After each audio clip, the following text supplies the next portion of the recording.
Hi, everybody, and welcome to the ECF National Clubs Championship 2023.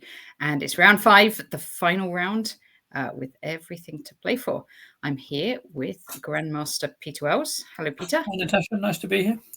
And we're going to just go straight in to the open section where round 5 has just started. So here we go. Let's start off by looking at this game, which is Arno Sturck against Adam Ashton.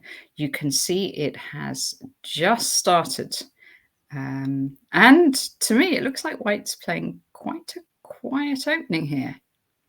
White wants to be black and playing a Queen's Indian, something like that, I think. But it's a reasonable way of getting a game without a lot of theory. Playing this kind of thing with knight f3 and b3. Yeah. But it's up to black. Can try to play a kind of reversed Queen's Indian with c5, but it may be safer to go even quieter than that. And obviously, there are lots of. All the usual systems people play against the Reti, very solid c6, bishop g4 stuff. Those are all on the table here, and probably slightly safer than usual with e3 already on the board. Or black can, if black likes Grunfeld type stuff, they can play g6 setups. Basically, black has the full range of choices still at this point. Yeah. Okay, the pawn's on d5, not quite the full range of choices. No King's Indian, but most of the setups are still available. It's very kind of. It's, as you say, it's not. White is not trying to win the game in the opening. Yeah, and these two players played each other this morning, I think. I gather they did. Yeah, I'm still sort of we're just myself entirely comfortable. We're just trying to get to grips with the format. Trying to get our head around the format. So these guys did play this morning, at least with colours reversed. So when I described the very solid setup with bishop g4 and c6, that could well be what Adam is going for here. Yeah. Of course, bishop g4 can also be like a kind of reverse trompe, and if black's feeling more ambitious, they can try to play for a quick e5. But I suspect black's trying to do this the solid way. So these two teams are, well... Heffel punters and 3Cs. Yeah, Heffel punters and 3Cs. And 3Cs, as far as I understand it, are half a match point ahead, which presumably means they only have to draw this match. Yeah, that's how I'm the championship. Although I say that with slight caution, but that would make sense to me. And they're actually equal on game points, which shows that Heffel hunters have been, quite efficient getting their one match point less. But so it's going to be probably quite a tense last round battle. Yeah, okay. And so the 4 boards that are going to make up these 4 they're these top 4 here, I think. So Arno against Adam, Alexander against Stephen, Maxim against John, and Alan against Michael. Let's check that. Hopefully I've got that right. Yes, indeed. Okay, let's check the next match then. Alexander Longson is white against Stephen van den Busche. This one's a bit further along. Let's have a look. So it's a Caro-Kann, Peter. D5 with an exchange. Okay, and so let me let Peter back in. What happened to me there? You left the stream, but you're back. I didn't leave voluntarily. I hadn't walked out already at this stage. Yeah, so it's a Caro-Kann anyway. Yeah, this old exchange variation, because people. I mean, obviously there are scarier things White can do than the exchange. Well, but bishop d3 used to be almost the only. No, okay, that's a bit earlier. Bishop d3 is still normal, but after knight c6, c3, and stuff, bishop f4 used to be almost the only thing played here after knight f6. Yeah. But now White does other things like h3, and there are some other sort of slightly tricky moves. But bishop f4, I mean, the funny thing like this, it's not amazingly fashionable anymore, I don't think, but it looks very much like a London system. I was going to say, it reminds me of the incredibly easy to get pretty much the same position from a London system. And black has to be a little bit careful with move orders and things here. Has to make sure they do everything in the safest way. So after bishop, okay, black has other options here, like the system with g6 and bishop f5 I used to play, which looks weird because you're allowing double pawns on f5, but actually the grip on e4 is so strong that. And I remember I used to play that in the Bundesliga, and my teammates always looked very nervous, as did my captain. But actually, the engine quite likes it. I think I used to believe in it, and I think I was probably right. At least I have sort of stockfish on my side now. So, but bishop g4 is the move which, after queen b3, as the game has gone, starts to make things look a bit more London systemy, and black needs to, whenever you develop that bishop very early and the queen can come to b3, you need to have a plan for how you're going to defend b7, I guess. Yeah, because the bishop looks slightly, now the queen's moved, it looks, you're slightly wondering what the bishop's doing. I suppose it's stopping. Well, yeah, I guess. It not infrequently white. Well, I think white obviously doesn't want to play knight f3 quickly here and allow horrible doubled f pawns. They would be genuinely very weak. But often white plays knight bd2 and then knight f3. And sometimes black will simply trade that bishop off and claim that, knights are pretty much as important as bishops in that position, and you can reach some kind of, black's aiming long term for some kind of minority attack, I suppose. But short term, black has to solve a few. Those 2 pawns moving up the board, but that's a long way away. And then what? Black has to make a few. I think with bishop g4, you're probably going to go e6 rather than maybe e6 now. Yeah, I think that's one of the ideas of bishop g4 is to get that bishop out to be able to play e6. But well, okay, black needs to decide how to defend b7 in the short term. If you play queen d7, d7 I was looking at, yeah, in the London system versions, if white already has a knight on f3, that's almost always a bad move because of knight e5. Yeah, but here they can't go knight f3 because we're just going to. Yeah, exactly. So here you don't have that problem. So you can go queen d7 more readily than you could in similar London system positions. Right. Yeah. But if white goes knight bd2 and then knight f3, black still needs a good strategy for dealing with knight e5 at the right moment. Yep, makes sense. Yeah. Queen c8, I think, is also a move. I'm actually trying to remember which one I think is best. I think I like queen. The nice thing about queen d7 is that you're aiming to play e6 and bishop d6 very quickly.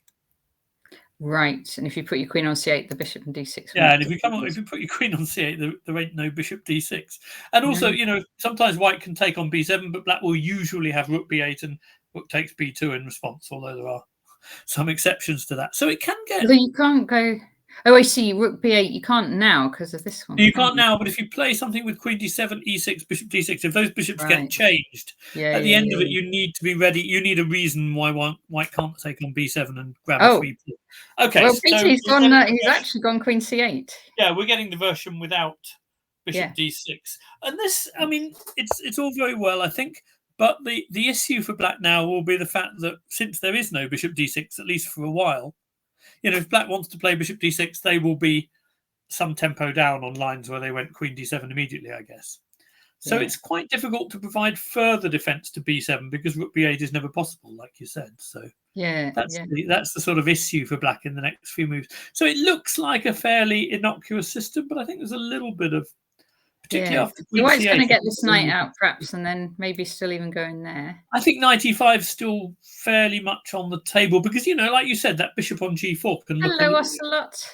Yep, sorry. Once e6 that bishop on g4 can look a little bit out of place. Yes. Another thing to do with that bishop is go bishop h5 and bishop g6 and try and trade it. That also. But you still need to get that. Oh, you're just going to get this bishop out to e7. I guess if you're going queen c8, you're looking at e7 for that bishop. I'm not sure how else, but something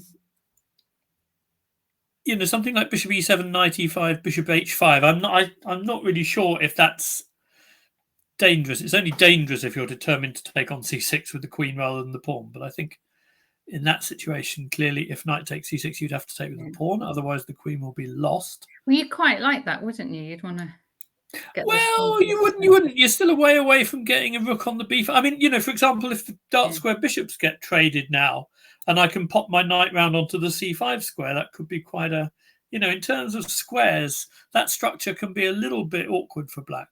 Right, yeah. So I'm not sure. I think one possibility is that black will just simply hack off a knight on f3 here, and I think, admit to being very slightly worse, but claiming it's just very slight. Or they will meet knight e5 with bishop h5 and try and...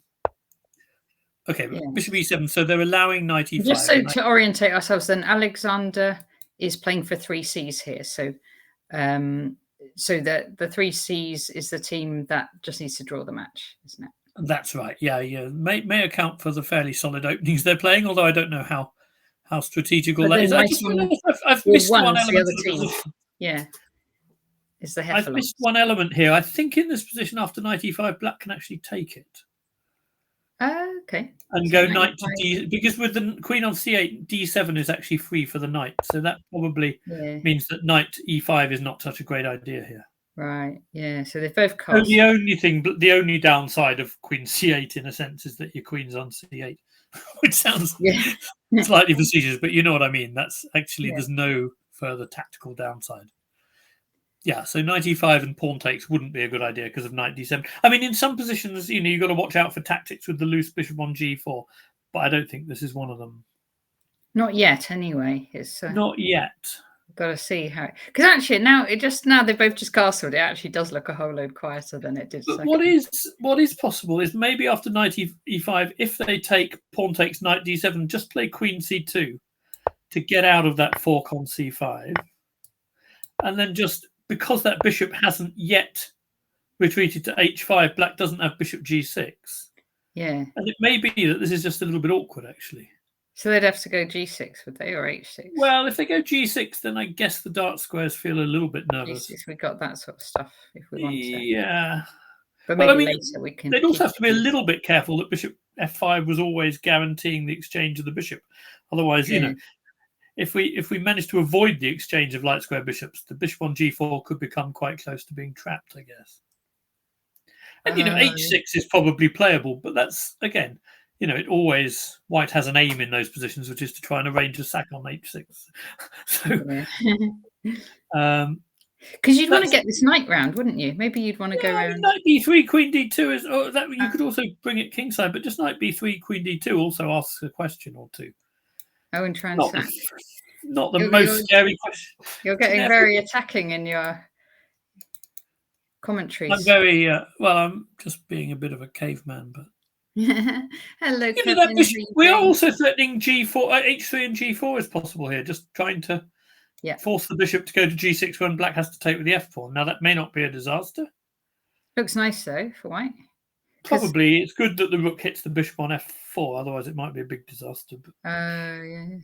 But okay, I mean there's a fair bit of. Well, hang on. So if you did, so here it's here. Takes, then you could maybe do your sack. Yeah, and the way you've got at least a draw, and I suspect you've got more because you're winning e6 as well and d5. You might get 4 pawns. You might get 5 pawns for the 5 pawns for it. That's plenty. That's not a bad start, is it? And the bishop on e7's loose. Yeah. Okay. Anyway, so we've gone quite a long way from the game. Well, we've gone from a quiet position to one where white gets 5 pawns for a piece, so it's probably and I'm going to refresh the page because I think I don't know whether it keeps my moves or we'll never know if they've played these moves that I've put in. I don't think they've played our moves there, Natasha. That would have been. I don't think they would play our moves. Okay, no, okay. So where they actually went, they went rook a1 and then.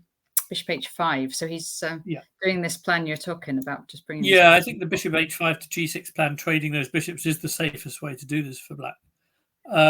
Yeah, it may well be that knight e5. Well, I don't know. It wasn't obvious. I mean, maybe black just plays bishop h5 after that anyway, and now black's castle knight takes c6. Black could actually take back with the queen, so maybe the whole knight e5. I'm saying he doesn't play club chess anymore. But the thing is, I know Kevin's always going off to these amazing places and playing international chess, which I guess is lovely, but maybe not an option open to everyone, but very nice. Do you play club chess ever, Peter? Me? Yeah. You mean other than for NCL? I played some games for Whitney in the Oxford League not many years ago. Ah, nice. But it was before lockdown. It feels like quite a long time ago now. Yeah. That was quite fun because the Oxford League, it's quite strong. And I also suffered from the time control not having any increment. I found that very difficult. Okay, yeah. Now we're used. I remember losing one game where I was a queen up because I simply didn't make the moves. It's quite frustrating. Oh gosh. So yeah. So here we are. We've got Maxime done against John Bentley, and we are getting a big mixture of openings today because this one is a Sicilian. Knight f3, knight c6, d4, takes, and g6. Okay. So c4, bishop g7, bishop e3. So this is a sort of Maroczy bind. It is. Knight f6, knight c3. And so White's idea is to sort of use all of these to stop Black doing any kind of freeing move with b5. I saw Judith Polgar tweet something about Maroczy the other day, a couple of days ago. Yeah, I don't know whether she said she was reading a book about him. I'm going to name drop now. I was talking to Peter Lako once, and he seemed, he was already 2,600 something player, and I think he was just discovering I think he was a bit surprised to discover quite how good Maroczy had been. Like, the guy was absolutely awesome. He was probably world number 2 or whatever, or maybe, incredibly strong in his time. Obviously, these people who didn't become world champions sometimes get a little bit forgotten. The guy who invented, I guess he's he must have been quite a sort of, thinking things out for himself with this sort of coming up with all these positional concepts, because everyone has openings named after them, but like whole positional. This one's more of a concept. Yeah, there's a concept. On the other hand, I think people then were even more aware of space advantages than they were later, because later you had all these hypermodern people saying, maybe your space advantage isn't such a big deal, kind of thing. Whereas, I think they were very aware of space advantages, but as a way to sort of secure one, that was. You went. Okay, so Black's going into a big exchanging line. So knight g4. This line. Okay. Yes, and so giving up this knight. It's not defended. Yes. So trying to attack. So it's basically trading this knight for the d4 basically knight. Trading. Yeah. So here.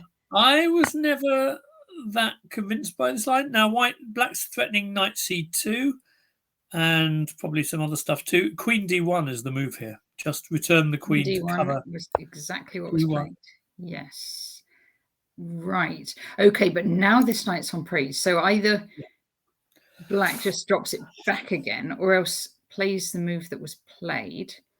E5. Which is e5. Uh-huh. Okay. Yes. So this is, I suppose, a little bit of a double-edged move, isn't it? Because now this really lets White have this this square. Yes. But on the other hand, Black's knight's in here already.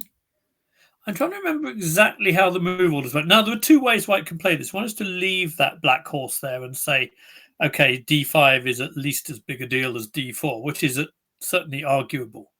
There was another line where White played for a quick knight b5 to change it off.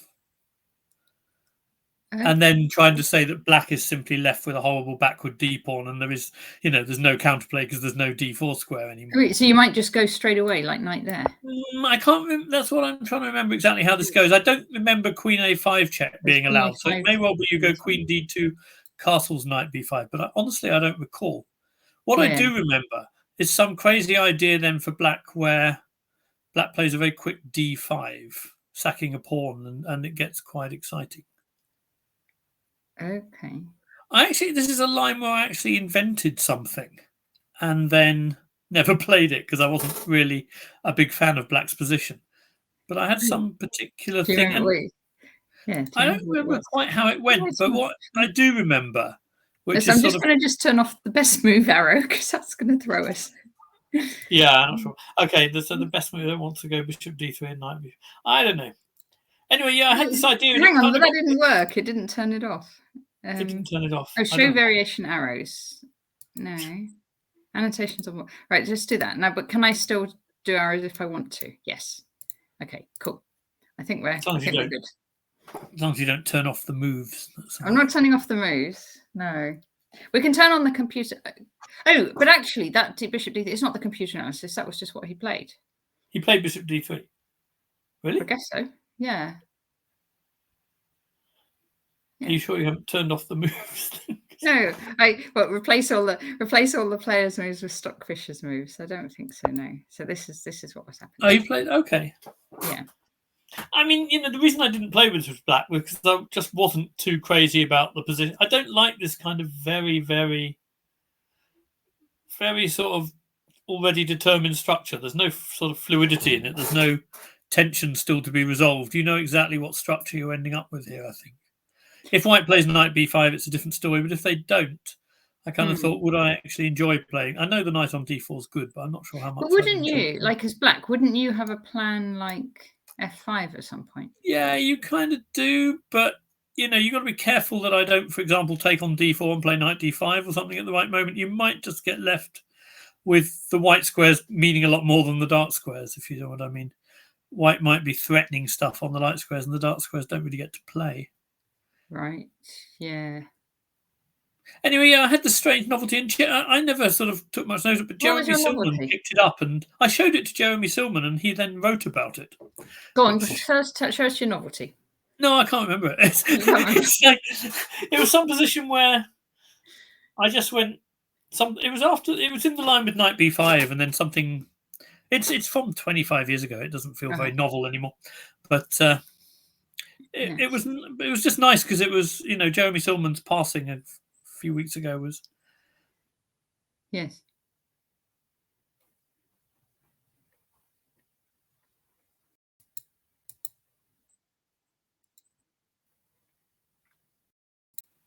Peter, you vanished for a moment. Tell us. I don't understand how I'm vanishing. I'm not doing anything to vanish. I don't know. It could be an internet thing. Yeah, I mean, I actually switched internet connections beforehand because this one's usually safer, but it's not proving so. Anyway, tell us about Jeremy Silman.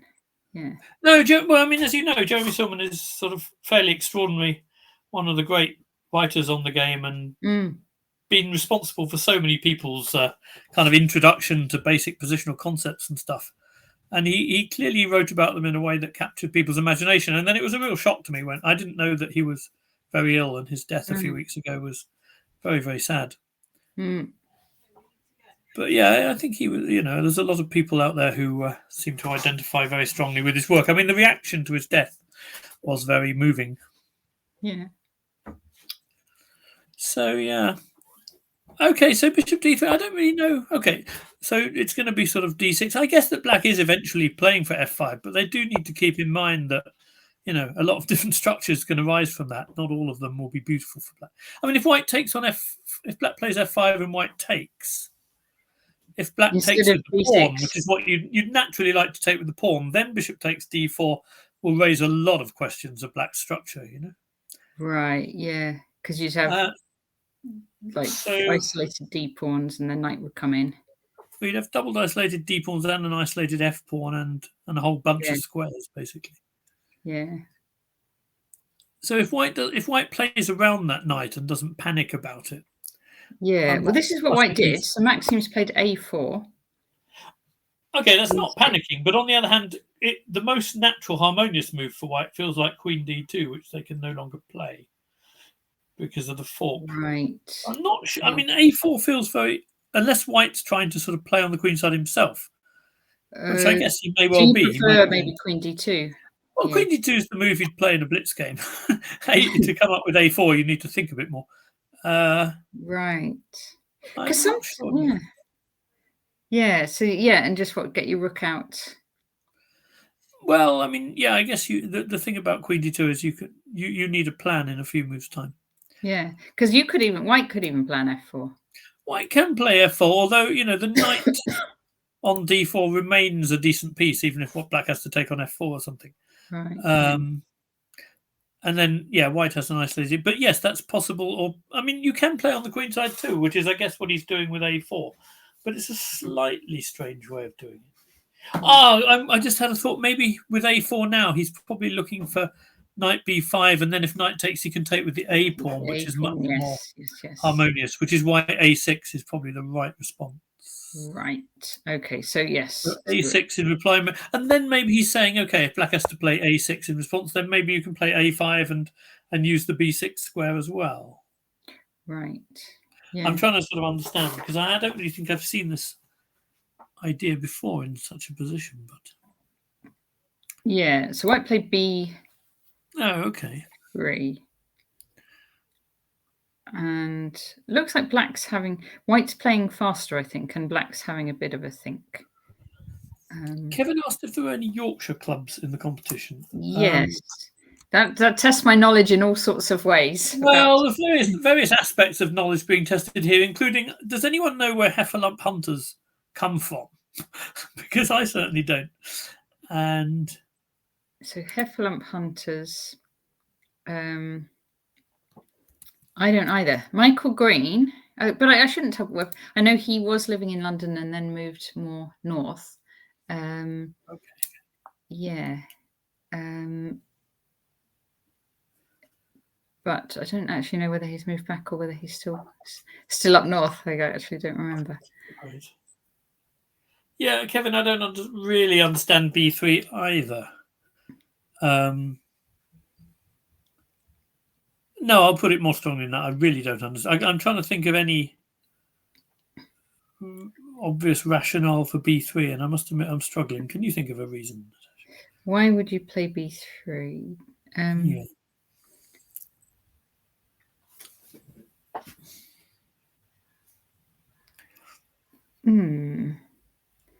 I mean, it must be to keep those pawns defended in some way, but yeah, that feels very hyper prophylactic. It doesn't feel to me like they're about to need to be defended in any.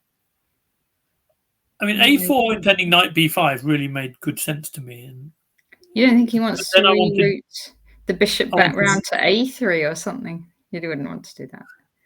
Oh, yeah, I think that would. Well, that is a possible rationale. I mean, I think that would be to underestimate the strength of the bishop on e3 somewhat. It feels like a long-winded way. The piece is not bad on e3 at all, but it's possible. Yeah, not sure. It also, I mean, it doesn't probably matter here that it weakens the knight on c3, but it does just ever slightly, doesn't it? I don't know. Interesting. All righty, let's. Is that it? That's it for colour blue. That's where we're up to for now. And now let's look at Alan Moulton against Michael Green. So I know both these players. And Alan Moulton, I'm going to say I think he's a Northwest player because I definitely played against him when I played that rapid play. Yeah. I mean, Alan and Adam and Alex Longson have all been kind of associated with 3Cs in that area for a long time, I think.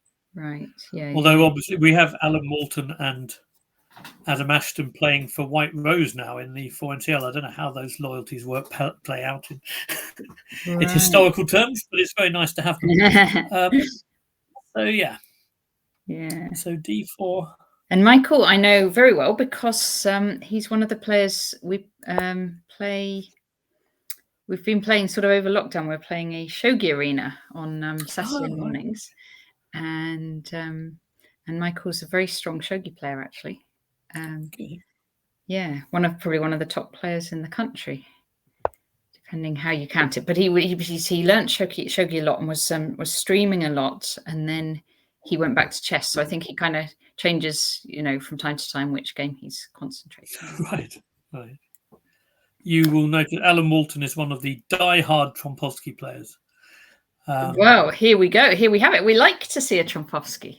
We do like to see a Trompowsky. I actually whipped out a few in the Blitz a few weeks ago. I decided. Right. I mean, how did that go? A bit rude to the Trompowsky these days. I kind of think Blitz might be its best time control nowadays. I've lost faith a little bit, but I did find it quite a useful weapon in Blitz, I must say. So I've heard people say to me the best reply to Trompowsky. I've heard people say E6 and I've heard D5 as good replies. I used to, when I was little, I used to always play knight E4 and go into these sharp lines. Are you expecting me to tell you live on air what is the best answer to the troubles? Yeah, exactly. Well, personally, I mean, I will say this because Richard Palliser says it in his chess publishing column most months, and not everyone picks up on it, and I'm sure they won't pick up on it from here either. But my own view is that the D5 and D5 now, and then whenever white plays bishop takes F6, taking back with the G pawn. Right. I think. Okay, I'm going to put it. I'm going to put it in our notes. Here we go. Like that way around. But of course, it's not for all occasions because, after. Okay, white can delay the capture, but something like E3, black plays C5. That's the idea. E3, C5, like that. And now white, if white plays C4, they're going to end up taking some IQP position. Yeah. And although black's doubled F pawns aren't sort of a dream, the two bishops in conjunction with play against D4 are quite a decent force. It's quite nice having the bishop pair and your opponent having the isolated queen pawn. Yeah. Those positions, I think, are fine for black. I can see. Yeah. What white does is take on C5 most often here. Yeah. Yeah. And then what? And you just go E6 and recapture? No, that was the old move. They used to just go E6 and then white went C4. And it was a little bit dull, but white was probably fractionally better. Black has to take, you get some queenless position where black has the bishop pair and white has the... Yeah, something like this. I mean, it's nothing very scary. I think it's quite playable for black. But it's also not very exciting. Where the system became more exciting is black started playing knight C6 instead of E6. So here we go, a knight C6 here. That's right, exactly here. Yeah. And the impeccable sort of dark square credentials for this is that if white goes C4, black now goes D4. Ooh. And black's just better already because C4 in conjunction with losing the dark square bishop is not a very good thing to do to your dark squares. I think it's fair to say that I think black's just better here already, actually. Particularly because if you go knight, you get this one back. Well, you're going to get that one back easily enough. You're going to play E5, actually. Black's strong enough on the light squares to be able to emphasize the dark squares by playing E5. Just nice for black, actually. And the tricky thing, if white plays knight F3, if white does it by either this move order or another, black plays E5. So knight F3 here. Yeah, E5. And if white takes on D4, black has E4. And then taking back. We're giving away 2 pawns now, but we're gonna. Yeah, but you're winning back D4. There's no good line for white here, I think. So this is all a bit sad, really. Yeah, it's all a bit sad. So I think that, I mean, white can do better than that, but that is basically the biggest challenge the Trump faces. But I don't know. I think some of the classic Trompovsky players you could think of. Share my view that that's not the only problematic line either. We sort of lost faith a bit in, which is a real shame because it was so much fun playing, something on move 2 that avoided so much theory and dictated the course of events and blah blah blah. But not anymore, I think. Yeah. But Alan is a die-hard fan, and he's I think in this game from the position I saw as we moved in, C5 is still one of the moves I think is relatively more fun for white. Okay. Although I used to take on F6 here, which I think Alan doesn't, right? No, Alan didn't. He went straight on with D5. Well, this line's quite fun. Now black can grab a pawn with Queen B6, but that is super dangerous. Yeah. Because white just plays this poisoned pawn. Well, you always think pawn on B2. Queen takes B2. Trump, I can only think of Peter and Julian Hodgson. Thanks, Kevin. I'll take that. Jolly kind of you. Yeah. Well, actually, just between these 4 walls, one of the people who was expressing some skepticism to me about the Trump recently was Julian. So, well, not recently. It's probably years ago, but it feels like recent. I think even Julian was having doubts. No. Yep. He'd still play it, wouldn't he? How bad things have gone. He probably would still play it anyway. But yeah, we want to see Julian back at the chessboard playing the Trump. That's what we want to see. Yeah. But black can have a pawn with Queen B6, but probably shouldn't. No, you just play knight c3 and just retreat the bishop to d2.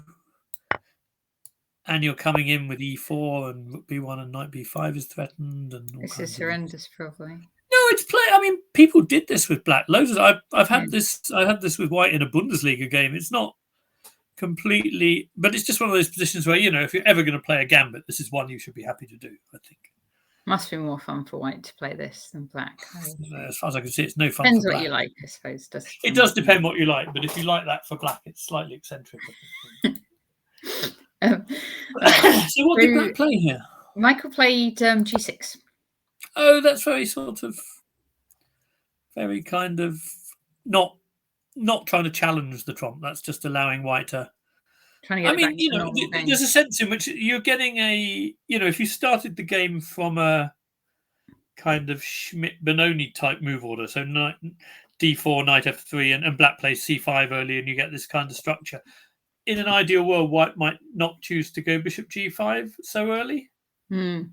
But most of the time, if you get this sort of position from the trump, you're getting it against people who'd rather not be playing this kind of system with black in an ideal world. So I don't know. We'll see what black makes of this. But I think this is one of the lines, I would still play the trump if people were going to play like this, because I think white's position isn't so hard to do. Yeah. I mean, you go knight c3 and e4. C3, you might have a decision whether to play f4 or not. But e4.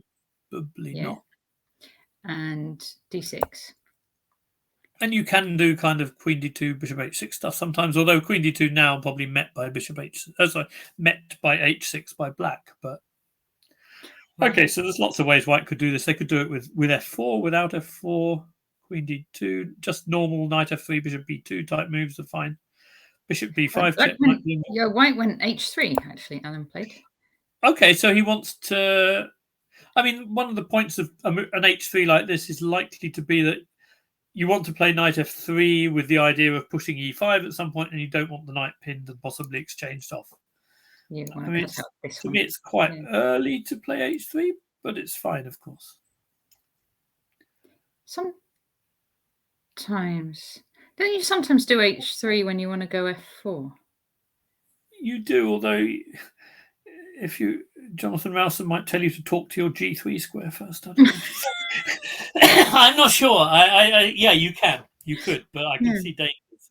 h3 to stop bishop g4. Yes, Kevin agrees. Yes. Okay, so he's gone h3 and then h6. Michael played. I mean, the other point of h3 might just be to give that bishop a square to drop back to on h2 at some point as well. Yeah. So Alan went back this way actually to e. Oh, sorry, that's the other point of it, is to give you e3 to drop back to without there being a knight g4. No knight g4 that's here. Clearly, Yeah. Although in this particular position, I don't think you have a neutral moved, because I was just thinking after if knight g4 were possible here, white would have bishop b5 check, because that would force king f8 not to lose a piece. Yeah, so you're cutting. But I can't see a sort of neutral move which keeps that possibility alive instead of h3. So yeah, h3 makes sense. I mean, white might want to go g4 as well if he's in an aggressive mood. He might. If the team needs to draw to win the match, the team captain might have something to say about it. But g4 could be quite fun as well. Which they do. Alan's on the 3c side, isn't he? Yeah. Once the bishop gets it back, depends on the other. Yeah, it depends how the other games go as to whether white. No, of course. I mean, you can't. You can play for a draw in an individual game. You can't really play for a match draw. Yeah. I don't think that makes a lot of sense. I do remember my Bundesliga captain telling me to keep things very solid once, but I'd prepared the 4 pawns attack against the King's Indians, so I was unable to obey orders. But I got away with it. Yeah, and it's hard to just keep a position going, isn't it? Just to then see how everyone else is doing to see whether you need a win or a draw. I think it's hard for some people. It's hard for me. I tell you, some people are very good at that, but I'm not one of them. No. I find that hard. Yeah. But yeah, I mean, Alan's quite aggressive by nature, I think. So I look for so he's not. He's gonna attack. Yeah, Alan will go for something. The castle, and we just see this already. I mean, d2. I'm not saying that black shouldn't castle here, but with this g4 possibility, castles is. I can see attacking. ideas for white in right, general. but if black were not to castle, because Yeah, well, that's like a where more are you tricky going to go? question. Like, say, where are you going to go with that one? Because the only square it's got on this diagonal is there, but then what are you doing? Well, I think if you're really determined to You go try around and that way. play b5, you probably do something with knight a6 to c7 or something, and then try. The trouble is, Yeah. whenever you go knight a6 to c7, then the possibility of white pushing e5 in the center becomes more of an issue because the knight on c7 isn't covering any of those center squares. Right. No, I mean, it probably is quite And then the hard to play this C5 position pawn's on without freeze as well. castling, but Yeah. that might be an argument against doing h6 so early. Hello, Stanbad. How are you? Hey, Stanbad. Congratulations. I see you've been Stanbad is Stanley Batticioni. And I've been Nice seeing your Stanbad. picture all over the place with winning all sorts of tournaments. And so congratulations to you. Very nice. So yes. So black castles. Yeah. Queen d2 and king h7. This is the sort of position where I could see Alan whipping out g4 or similar if he was in the right mood. And honestly, why not? I mean, would you go? But it's also, as I was going to say, Alan, would you do g4 straight away? It's difficult to be Alan for the moment, but it's going to be on his radar.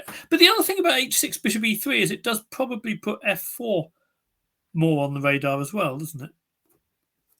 Yeah. You can imagine these both coming up the board. I can imagine. What just sort of pieces out somehow. Yes. And then what, castle long, maybe? Well, if you threw all those up and castle short, you'd certainly raise a few eyebrows. Although, I've seen worse. But yeah, I think you. But now look, his next move is nothing like this, Peter. His next move's just nice and calm. Knight f3. Well, he's probably maturing faster than I am. I mean, But he's certainly e5 though, and then. But Natasha, the problem I think sort of, although it feels less problematic until black's queen side is committed. No, one of the problems for white is that if you do start playing very aggressively on the king side, black can then play a6 because if you're going to castle queen side, a4 isn't such an automatic choice as it would be if you were going to. So actually, probably there are grounds for restraint with this kind of center. If black plays a6 when white can castle king side, a4 is a very good reply and keeps everything covered. But if white's going to be committed to castling queen side, then a4 can be very provocative. So perhaps Alan is being sensibly more constrained. Yeah. No trains from King's Cross. No, Stanbad. So which was your team, Stanbad? And that's a shame you had to withdraw because it's a good one, good event, and nice. It would have been nice. It would have been nice to see you in action. Yes. But it's really hard to travel, and this storm and the. I think if you want to see particular players playing chess, Natasha, your chances with Stanley are a lot better than with a lot of people. He does seem to. He plays a lot. He does play a lot of great, which is great to be encouraged. Yes. So Michael did play a6. Right. So I mean, given that white hasn't made any very committal moves on the king side, I think it's fine to go a4. By the way, if white had played f4, I don't think a4 is a big problem either. It's only if you start going g4 that you need to think twice. Yeah. You probably. Yeah, f4 is not very committal. G4 is. Okay. Knight f3 was quite restrained. I am kind of. Are you disappointed with the restraint? No, that's the wrong word. I'm kind of impressed, actually. I mean, black does have other pawn breaks. If white starts doing very ambitious things, e6 is also on the table to try and open the center. Good old classical pushing pawns on the wing answered by something in the center. It happens here as well. Would these two have played this morning then? Maybe they. No, I don't think. From my very, very quick reading of it was that only the two on board one played this morning. Right. Although it was a very quick reading of it, so I'm happy to be corrected on that. But I think that's the case. Yes. Okay, so this is sort of hotting up quite nicely. Yeah. So Queen a5, setting up connected. Right. White's got connected queens. Well, I think the point about Queen a5 is that the a pawn's pinned, so it tries to threaten b5, right? Yeah. So b5. That's the sneaky plan. Yes. which seems to work. I can't see why it doesn't. No, Okay, but Alan plays knight d1. Alan's really not going for attacks at all. This is taking the new, very mature Alan Moulton far too. Oh, so you're just going takes. You're going to take back with this knight and just defend the e-pawn like that. Yeah, and then you have ideas sort of later to play knight c4, and you're sort of hinting at the b6 square. I mean, to be honest, I'd be more concerned about what happens if black retreats the queen to c7, because white then has to defend the e-pawn. It's not quite so obvious how you're planning to do that. Oh, because if you do it with the bishop, they're going to go c4. Then we have c4, and that's a bit of a collapse of the centre. So that's not so clear. I mean, I'm not sure I'm crazy about knight b1 for that reason. But maybe would you just go back again? Are we just going for a draw for the team? If you wanted to draw the game, you could, but don't forget. Alan says never agree draws. Never agree a draw. But also, black hasn't gone back to d8, Natasha. They've gone to c7, so they will have gained. I mean, you might argue that queen c7. Oh, this actually happened as well. Queen c7, and he did go knight. Okay, so I mean, it's not an amazing tempo game, but it is a tempo game for black. You know what happened next? Queen a5. Queen a5, knight d1, queen c7, knight c3. Do we have to? Putting the question: does Michael want?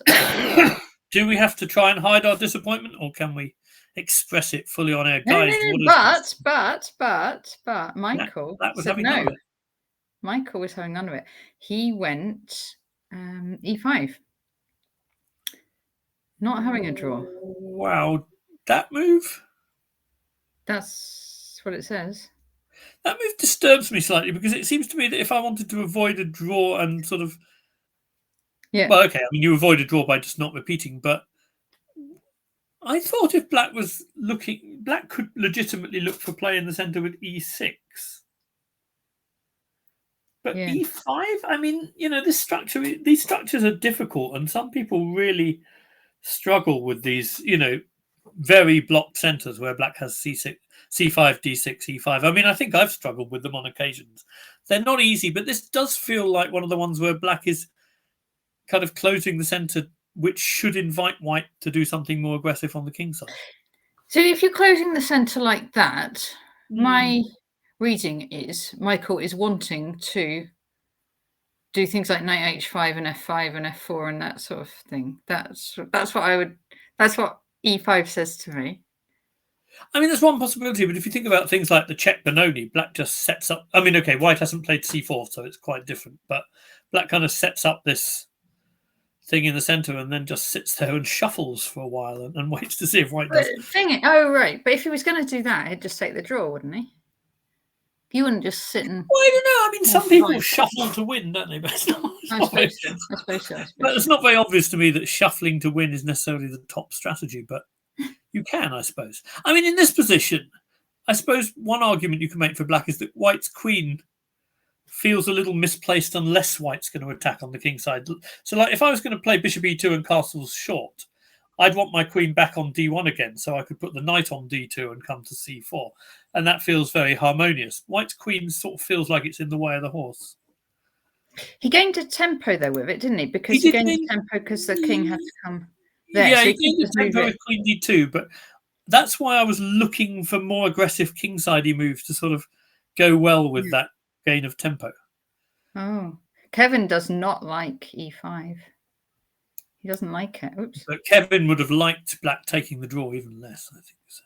He would not have liked the draw, I'm sure. He would not have been impressed by the draw. So there's got to be. But I think e6 was a legitimate alternative. Right. I mean, you know, if black was worried about white taking, hello, Florian. e5 is equally vulnerable to that. Yeah, Florian, I want to play some different. Yeah, I want you to show me all these different games. This is a different conversation. There's a world championship of all these crazy abstract games going on, and England have made it through to the semi-finals. And Florian knows every single game in the world, so he could show us. But that's a completely different conversation. That is definitely a different conversation, although. Yes. Okay. Yeah. Right. Okay, so is this where they've got to, yeah? Say again? This is where they've got to. Well, Michael Green's just made a very important decision to give us a full I was going to say look at Camilla, but they've drawn already. Do Should we just quickly really? see how that all happened? So Victor against Camilla. Oh, this is a very quick one. So we'll just see what. I'm just going to really go quickly then.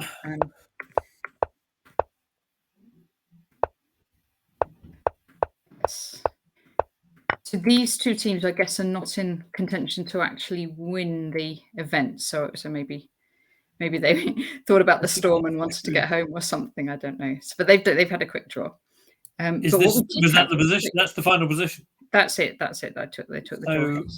There were certainly no storms on the board. Ha! Very good. No, really. I mean, that's okay.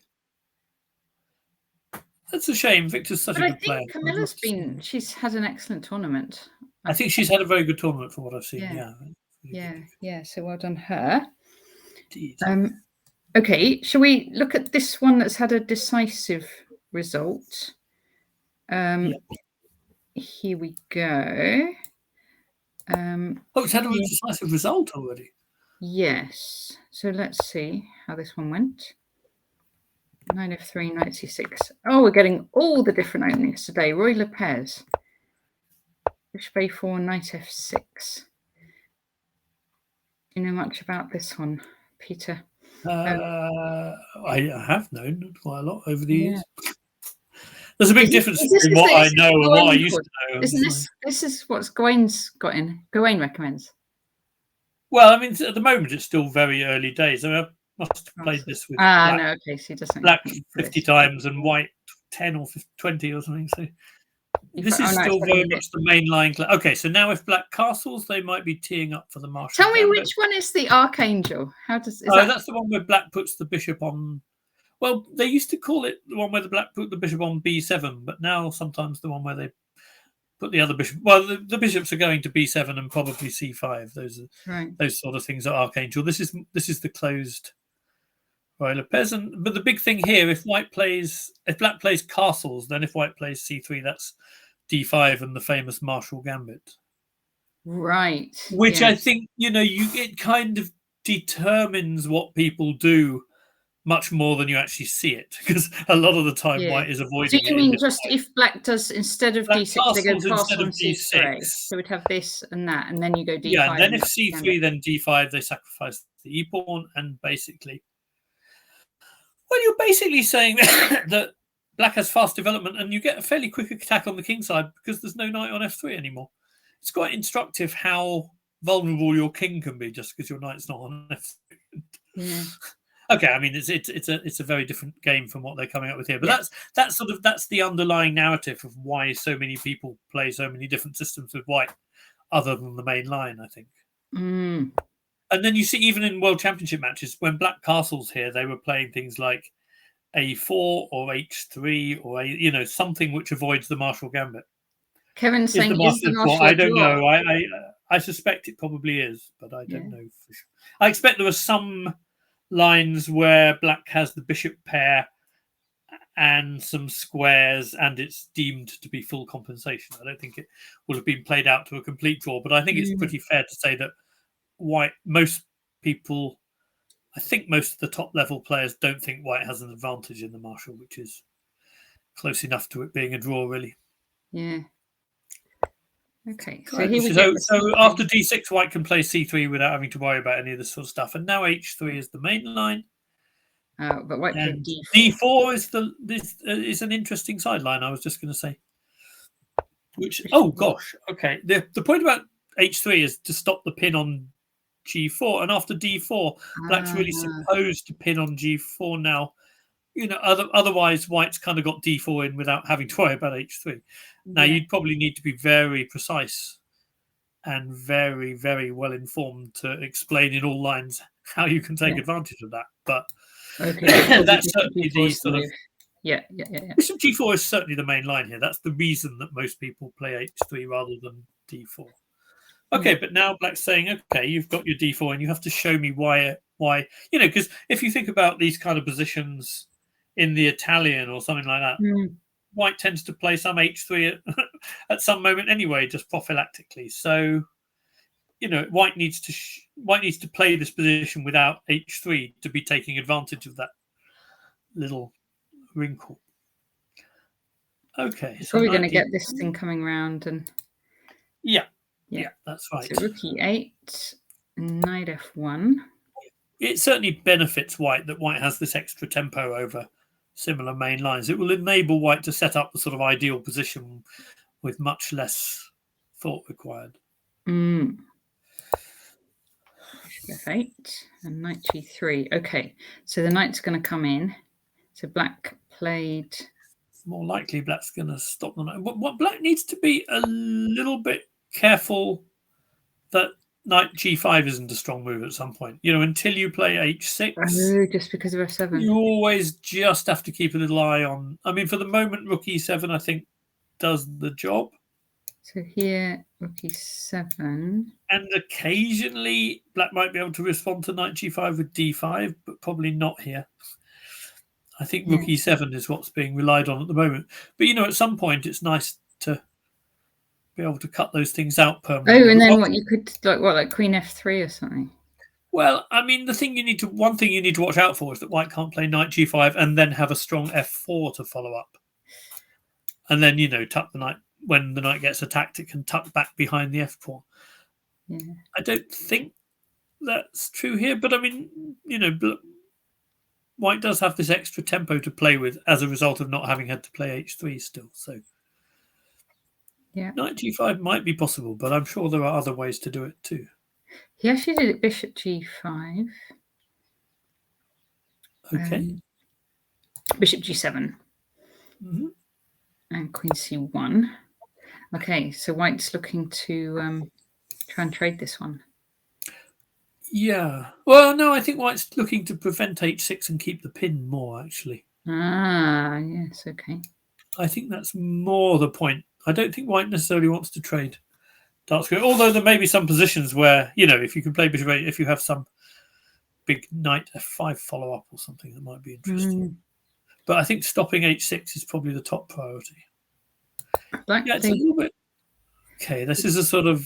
Guess he's trying to reroute. Yeah, it's a Breyer type redeployment. It's got a lot of points because it makes e5 easier to sort of hold as a strong point. It also releases that bishop on b7 to have a bit more influence. Yeah. But in the Breyer, the fact that black has played knight b8 pretty much forces white at some point to play bishop c2, guarding the e4 pawn. The fact that white here, again, this is probably a result of that saving that h3 tempo. White hasn't had to retreat that bishop, and so it feels like everything's a little more dangerous for black. As I said before, this bishop's really nice here to keep it here, isn't it? Because of this, it's kind of nice to keep it there if you can. I mean, black might be able to get rid of it by playing c5, c4 at some point, but that's also probably more committal than ideally you want to do. Okay, so I do think white's done a reasonable job of keeping the kind of initiative that comes with not having to play h3. Yeah. Okay, so things like knight g5 is not so far away from being on the table here either. I mean, what about this knight g5? What does black actually play? I'm only thinking out loud. It'll probably all be this again. Okay, can we put the move on the board, or does that confuse you? Yeah. Here. Now I'm having the idea to go knight f5. Ooh. Okay. Well, let's see. We take it. Okay, and then I want to play knight takes f7. And I think I'm very happy because after rook takes, I'm going queen g5 and I'm mating. Oh. Unless I'm missing something. No, I'm not missing something. A bit more confidence. That is quite nice, I think. For white. This is pinned. So if they try and interpose, just take it checkmate. That's kind of cute, right? And that's really good. That's really good. Not so far away from the position we have on the board. Wow. So, I need to deal with this light streaming through the window. An unusual problem on the 22nd of October, but there we are. Yes. Okay. So actually, so knight g5 actually raises interesting questions. It actually comes in a second. So white first of all just kind of opened up that d file and played rook d1. So it's even clearer here to me that you can play it now. No, doesn't it just win now? Might be d7. And now he played it. Oh, and now, okay. It's maybe still the same idea, actually. I think so. I don't think it has any. Rook e7. And yes, your move. Here we go. My move's come. Excellent. That's Your good. move This has is played. Takes knight f7, and that's how I'm the sorry, game. I forgot for a moment. We're looking at the game, which is already. Yeah, it's already finished, and that was how it finished, exactly the same way. Oh, so well played to White for that attack. Actually, that was well played nice. to Peter for spotting it in the commentary too. Very nice attack. Very, very nice. Okay, and there was one more game on that match, which is still going on. So the match at the moment is actually 1.5 all. So this is the deciding game, and this is Maxim Larchikov against Federico Rocco. Okay. And I'm not sure he's done amazingly well, but Federico Rocco seems to have played some of the most entertaining chess I've seen in this tournament. Oh, really? Okay. So completely bonkers game on Friday night, I think. It was really wonderful stuff, yeah. Knight f6, c4, e6. Knight f3, b6.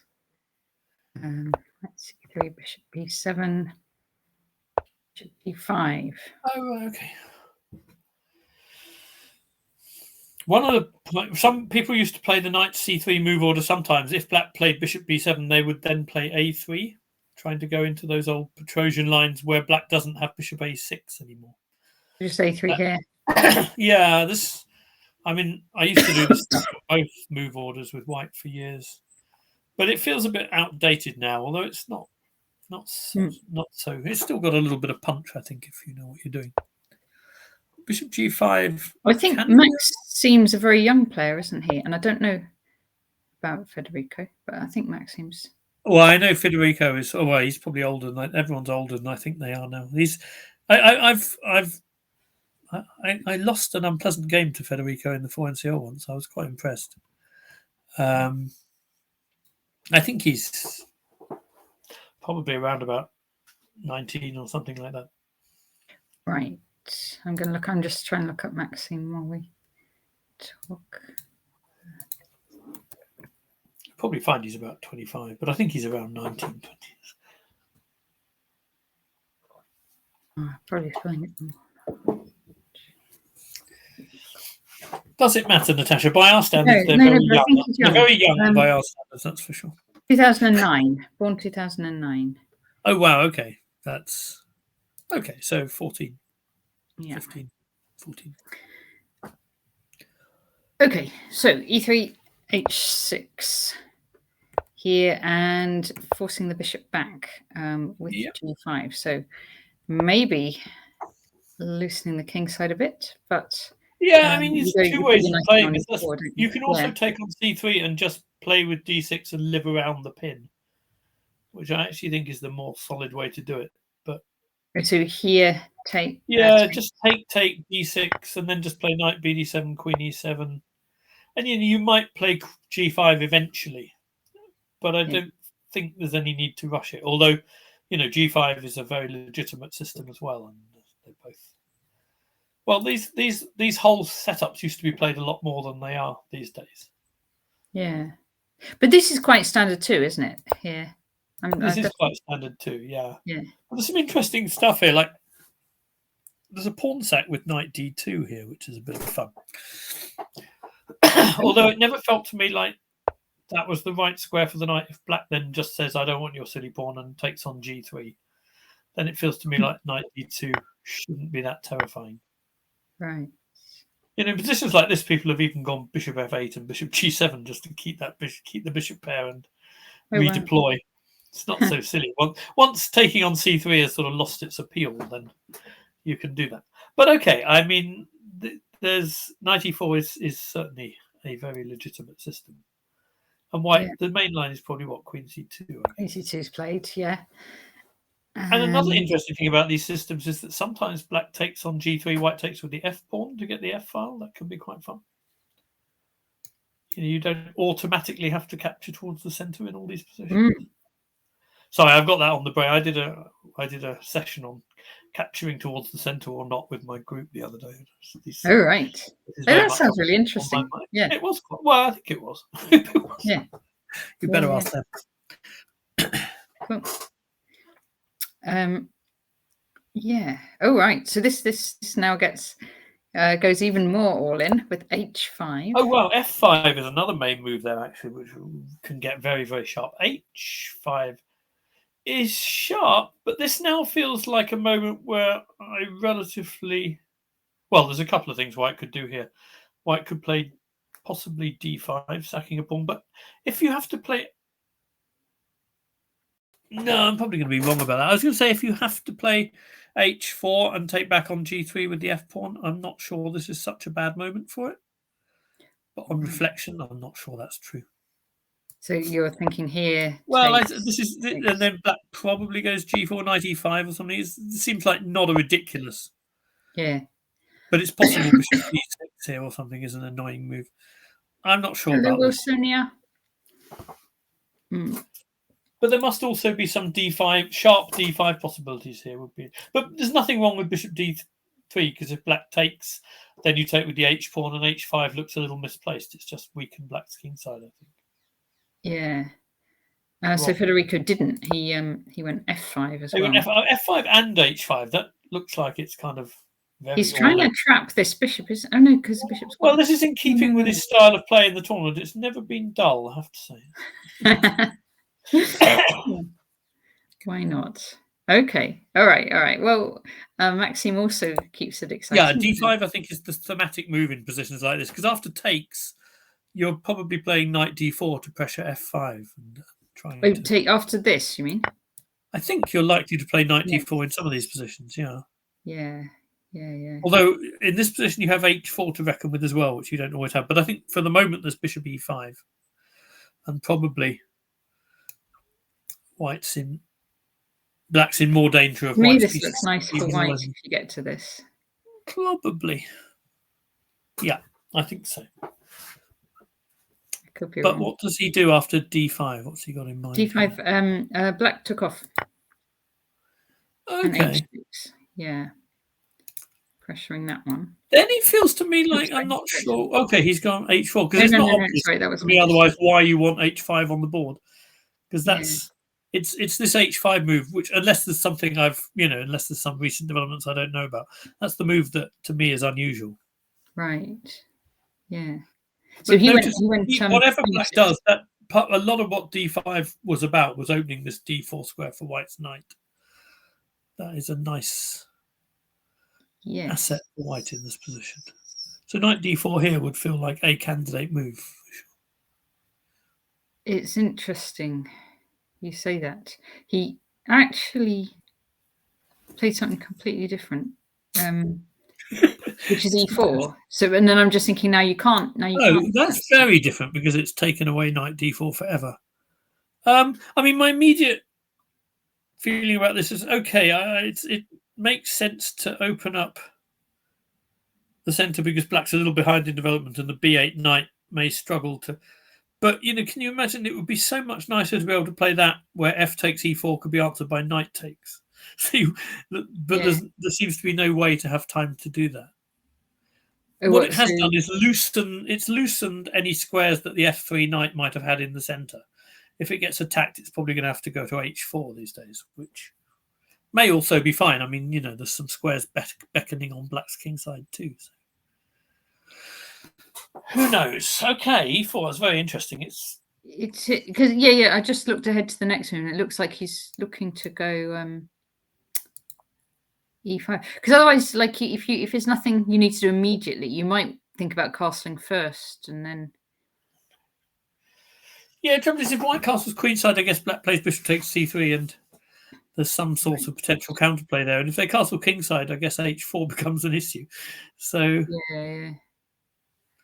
I mean, I thought knight d4 was the normal sort of move. Okay, so just knight d4. But e4 is also interesting. I mean, positionally, it feels it's very all in. I don't know. Could they not take a pawn though? Just takes. Well, they can, but after takes, I might just play knight takes f5. I haven't had a chance to check it all through yet. But there is always that option after knight d4. Yeah. But I might also just take back on d5, and if you take, I might just go a3. So that you have to take on c3. I take back with the queen, and f5 is still very, very loose. Takes. I'm thinking aloud.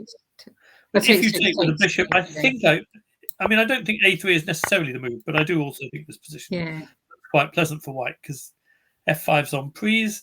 And again, all the positions are a little weaker, a little more vulnerable than usual just with this H5 move on the board. It feels like and these a decent tempo for white. Yeah. You know, I can play knight takes F5 next, probably. Okay, this bishop takes G2, so it's not all clear, but no. But I sort of think black's a little bit loose here, but I might be wrong. They're very hard to call these positions. It's very easy to be wrong. Yeah. Okay, interesting. Always fun, this line. So E4 he went. Yes. Coming in. Oh, knight ace. Yeah. Yeah. And white went E5. Wow, okay. I'm not sure about that because, up to now, black's all the lines we've looked at, F5 has been a weakness. And suddenly it's not really. And I don't know whether the space you gain or the disruption you cause with E5 is really enough to compensate for that no longer being a weakness. On the other hand, there may be something very concrete. I mean, if the queen moves some places, you might look at D takes E6, trying to go queen A4 check or something. There may be very concrete things to do, but I don't know. Yeah. It's not obvious to me that I like E5. Okay. It's also not obvious that E takes F5 was such a bad move either. You're just here? Well, I don't know. I'm just, again, this is the sort of position I fear that if I had it in a game, I'd take quite a lot of time. It's very complicated. But just thinking aloud, E takes F5 doesn't look silly. I mean, it would justify E4 in some way, wouldn't it? Mm. Okay, E5. Queen G7. And then both side castle long. So the question is, now that F5 is no longer a weakness, where is white actually hoping to put pressure on black's position? That's what I'm not sure. Right. On the other hand, knight B5 looks like a possibility. I don't know. Knight B5 and then maybe D6. Well, maybe D6. I mean, after D6, you at least open up the possibility of trying to play against the bishop on B4 with A3, B4. It's not entirely. On the other hand, there's a real danger if black takes on it. After D6, black might take on F3 and have queen takes.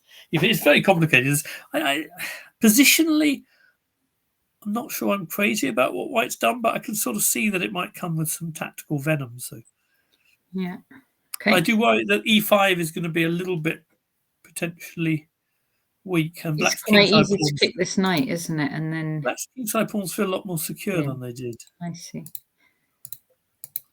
So A3. Okay, and now G4. So it doesn't. Oh, now wow. Okay. G4 straight away. Intermediate move. Actually, A3 makes a lot of sense because that does give. If bishop takes C3, queen takes, the E5 pawn has quite a lot more kind of stability. Oh, look at this now. E4 immediately does feel quite critical. So take. And black plays another intermediate move. It doesn't take the knight, but instead takes on B4. Would that qualify for your course? Yeah. I'm already thinking. We're going to put this in the course now. We're doing a course update. We've just taken on B4 and you've taken back. So you got. Not sure. Can you, no. But no. I got to because A3. You didn't move the bishop. You went G4 to the knight. So that's definitely one. And then and then you'd think the natural move then would be to take on F3, wouldn't you? I mean, that's kind of what you've got in your mind. No, I guess. But I mean, I definitely think it qualifies. But Natasha, when I talk about Zwischenzugs, I always tell people that there's a fairly hefty subjective element to it. That's true, isn't it? Yes. It's all about you can do. All about expectations, right? But if you're writing a course on it, it's up to you, isn't it? You pick it.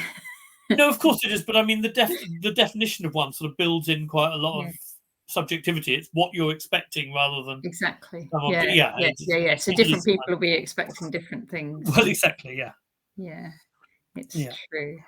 I just realised now that I'm not so sure how crazy I was about G4 because the position we arrived at the beginning, or the position they had when we started talking about this game, I thought Federico might have over-egged it a little bit because I think his queenside looks a bit vulnerable now.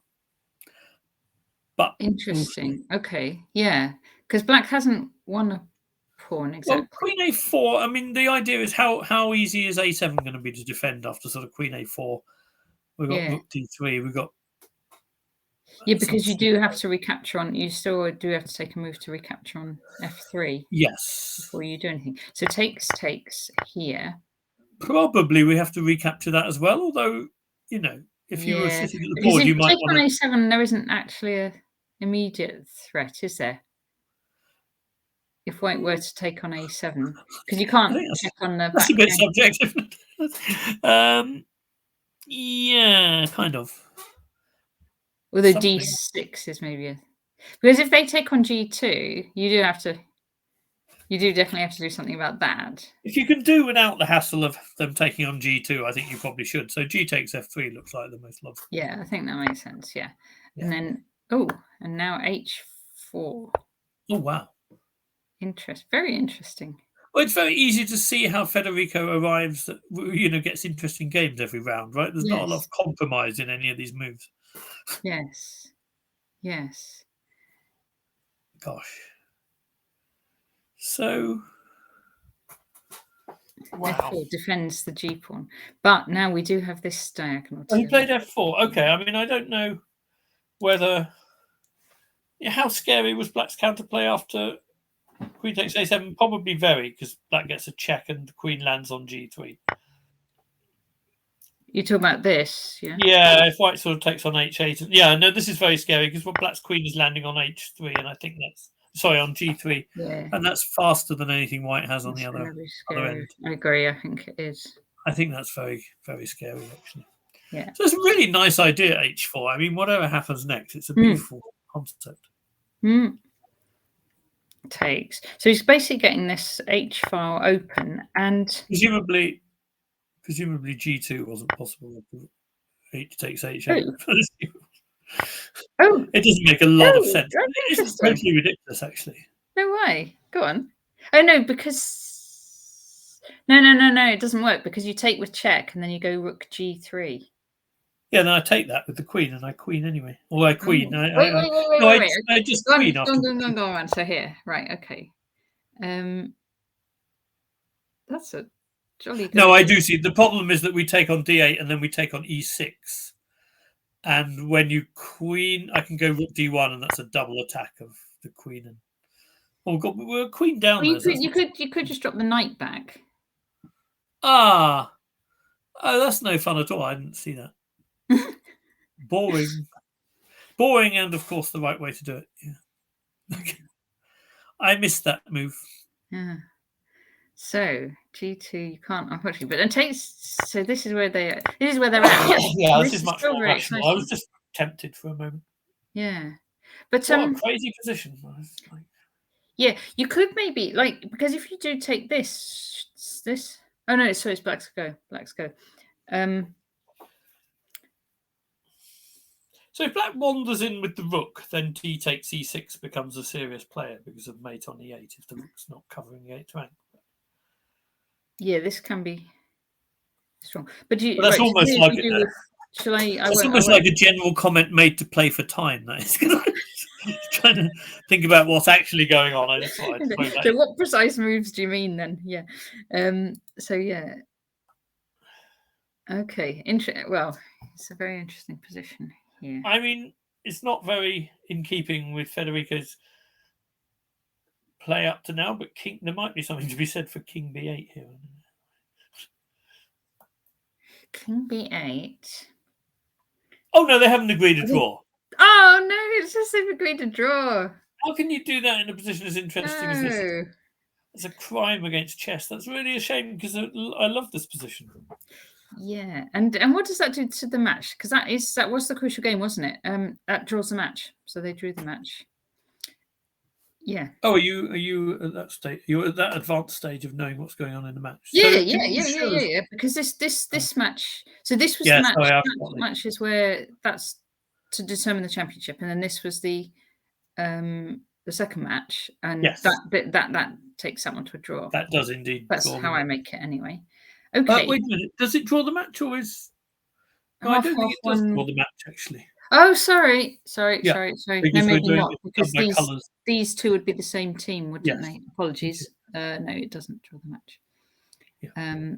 Yeah, so that gives a win. I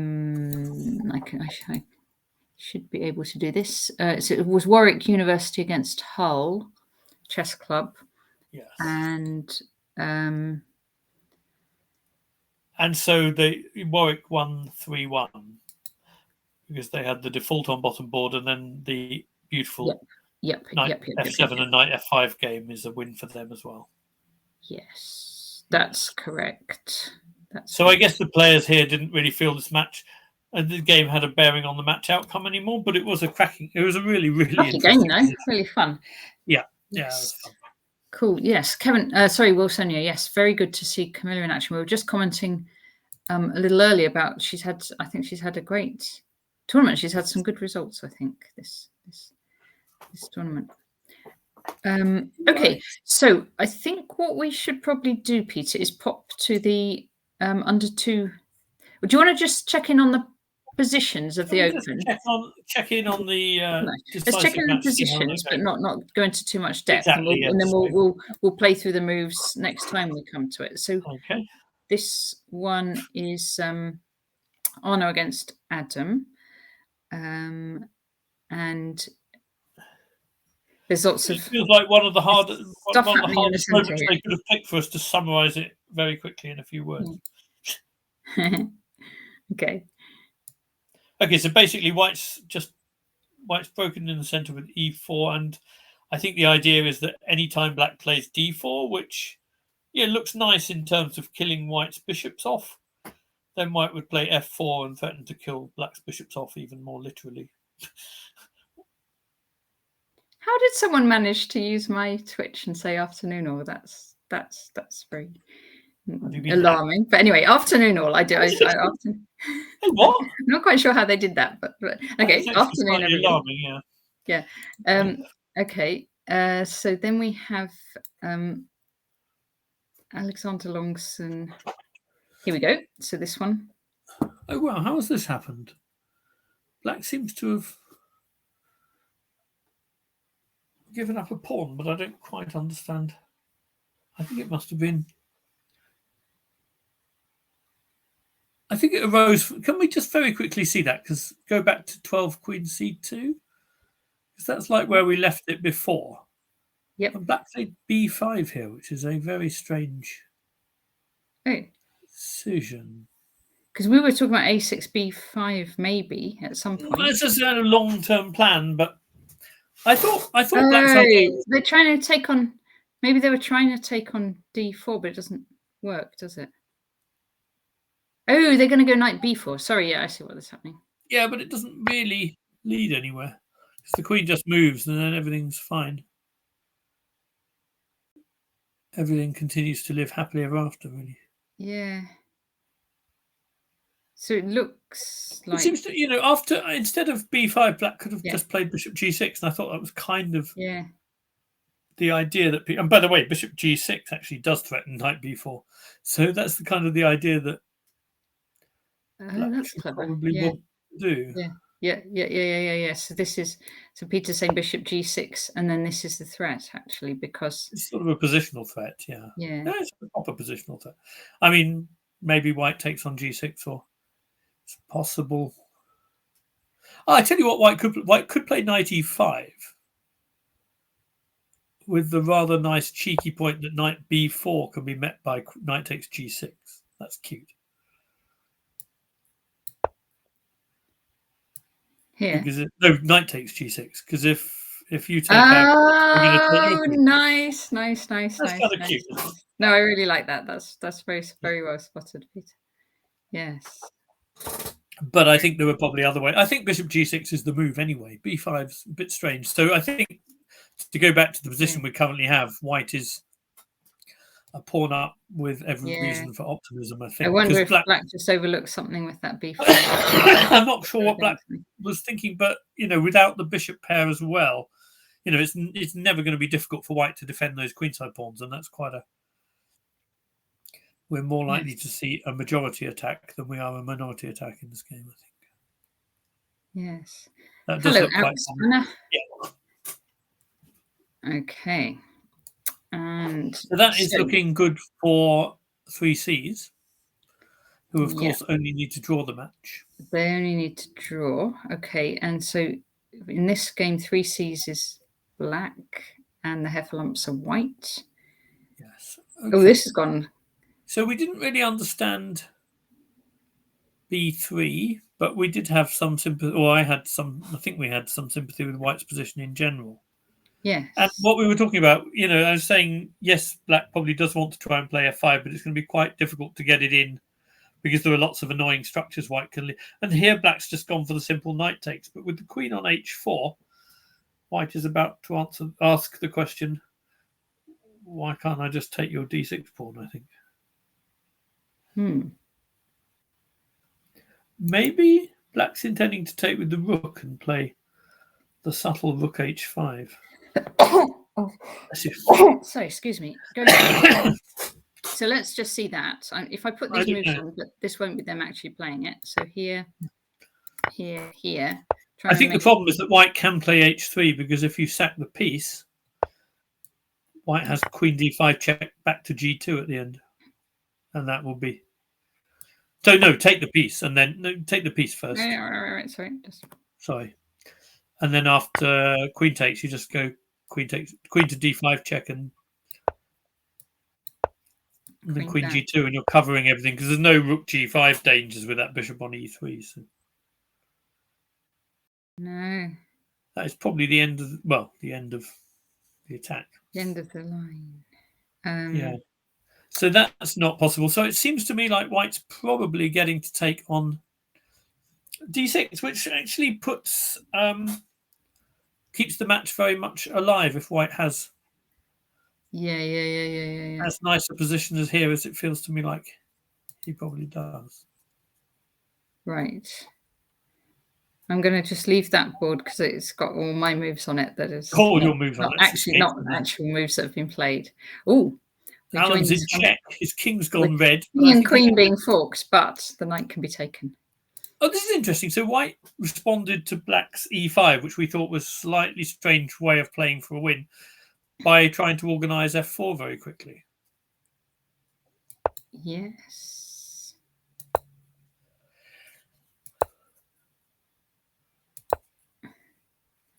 I see. I think he was provoked into trying to play for F4 by the prospect of black doing exactly what you said black would do and trying to play F5 very quickly.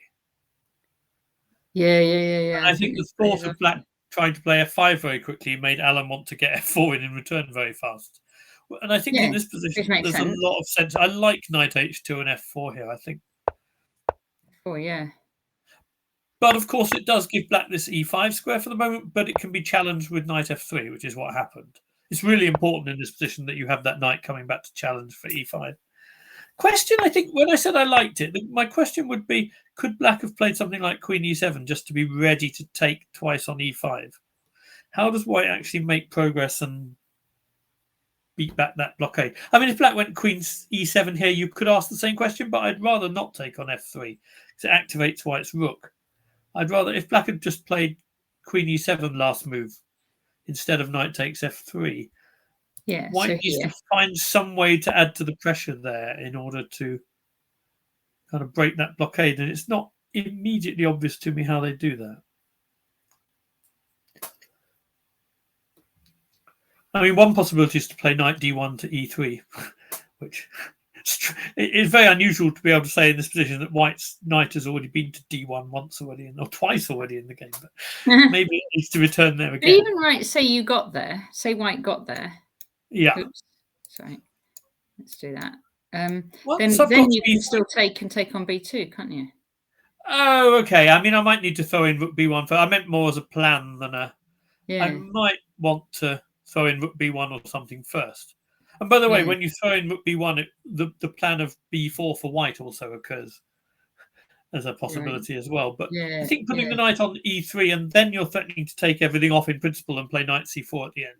That's one way to. But white needs to make sure black isn't counter-attacking the e4 pawn in that case. I don't think this position is that clearly better for white. But after rook knight takes f3, rook takes, I think I like Alan's position more than I would if black had just gone here. Because for example, if black tries to play queen e7 now, white can bring the other rook to a1, and black can never play something like bishop e5 to keep the blockade because the f7 pawn will hang. Just feels to me like white's a bit more active than he would have been in that line. Yeah. But it's, still all to play for. It's very interesting stuff. Cool. Okay, so I think we're going to now switch and just have a look at the under 2000. Under 2000. So let me just set that up. Okay.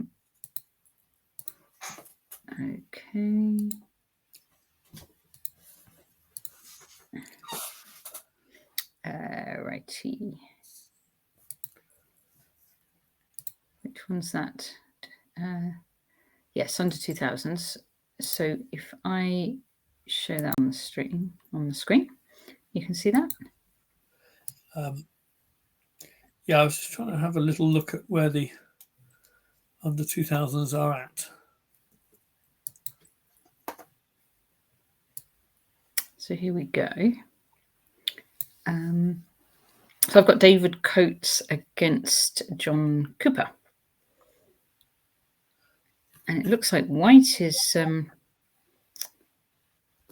setting up to has been pushing the kingside pawns, setting everything up. But it doesn't, I don't know if they can, whether it helps to go like f5 or g5 immediately from here. Let me just have a think. Yeah, I've played John Cooper and he played the same, the Tarrasch Queen's Gambit, the same thing he played here. I get the feeling it's probably one of his favourite weapons. And it was a very interesting game we had, actually. Just a bit of context, he's playing for Hull second team, who are leading the section at the moment. Okay, and is what do they need? Well, I think let's see. They are one match point ahead.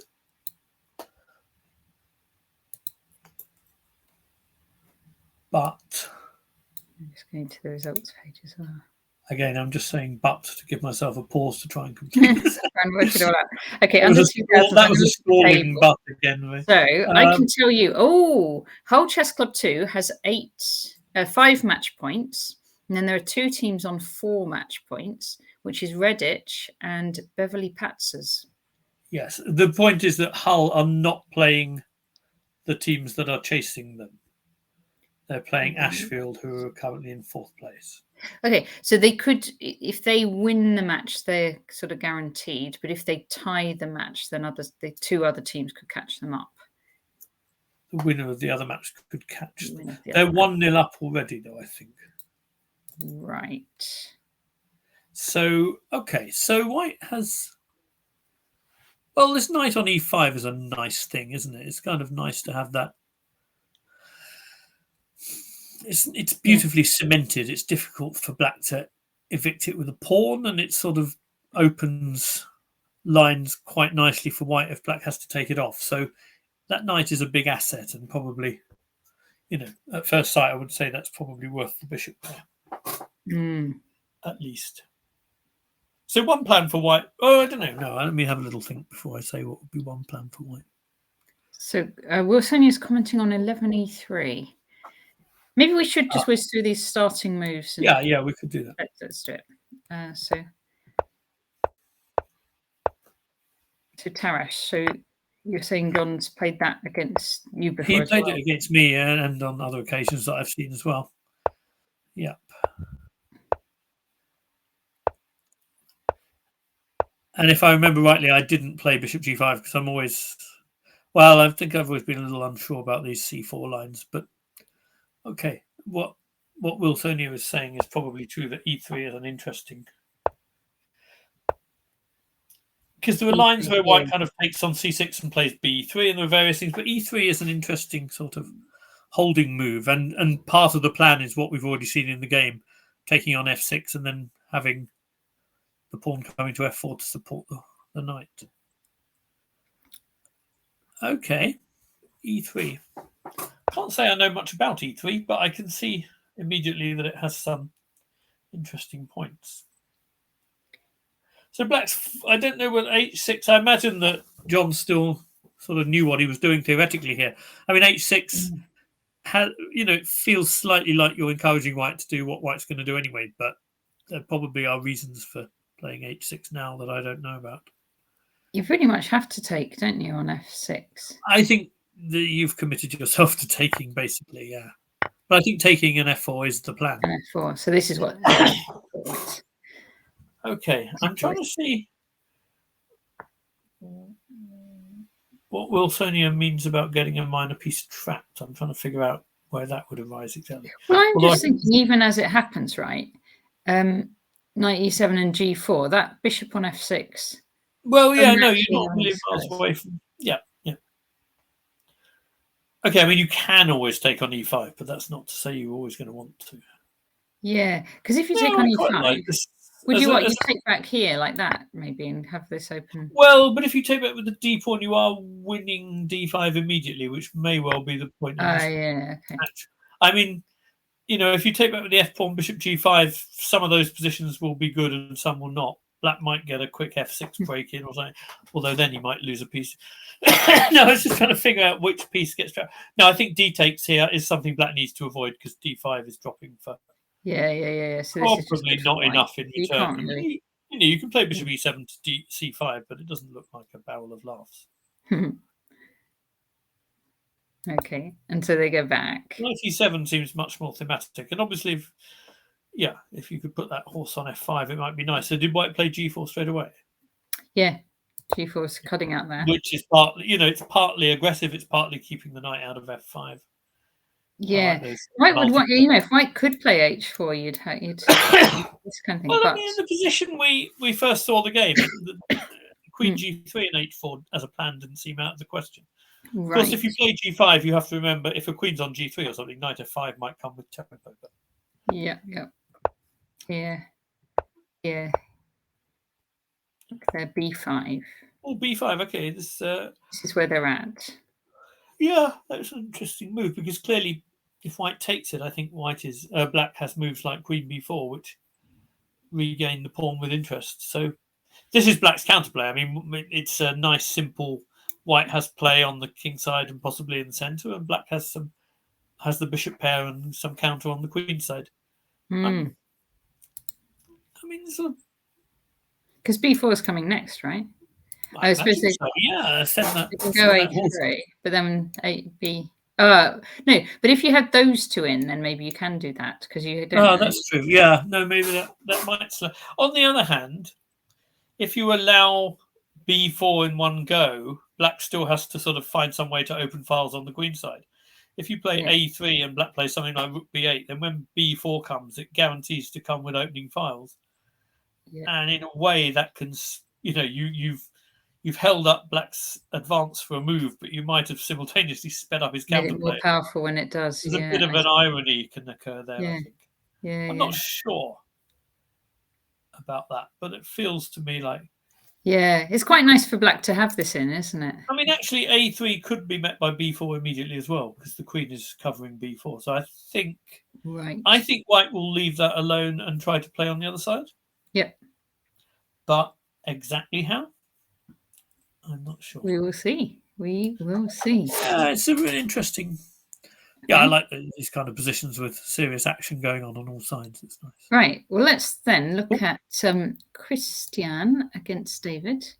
Oh wow! Do you want to see how we got? I want to know. I want to know how this position arises. Yeah. Let's do it. Okay. So this actually just from an English.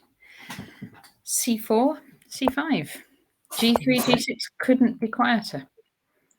Well, bishop G7. This one, as you will see in the game, has a bit of a tendency to blow up if white does. White's got some nice ambitious tries in this opening. C6. So is this an B4 thing or something? So E4. Oh, okay. A6, knight Ge2, and B5. Wow. Sorry, I was wrong. I thought white was being ambitious with A3 and B4, but it's exactly the other way around. Okay. So, okay, but can... Well, on the face of it, this one looks quite fun because you're trying to say that E4 weakens the D3 square and therefore justifies this sort of action. Because if you take twice, bishop A6 is going to be fun.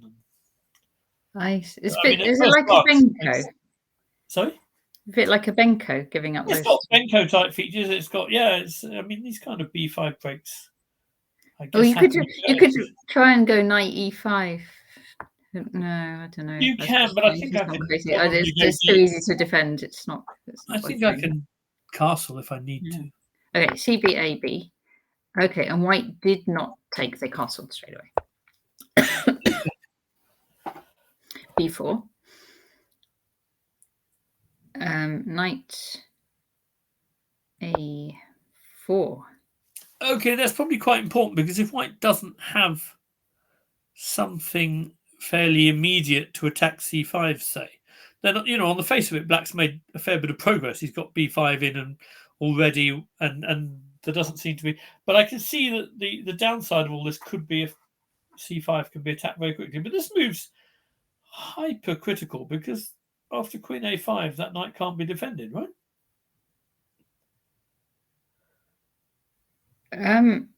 Oh, so Queen A5. Oh, Queen A5 was played. Yeah. Oh, is that just one apiece? Well, I think I think that's basically why the thing is about to go crazy. Yeah. It does feel at the moment a bit like a piece. I mean, black's rather undeveloped on the king side, but when you win a piece, you can often live with that, can't you? Yeah. So, but could white have gone? Then I'm assuming knight A4 was a mistake. Then could white have gone knight D5 then?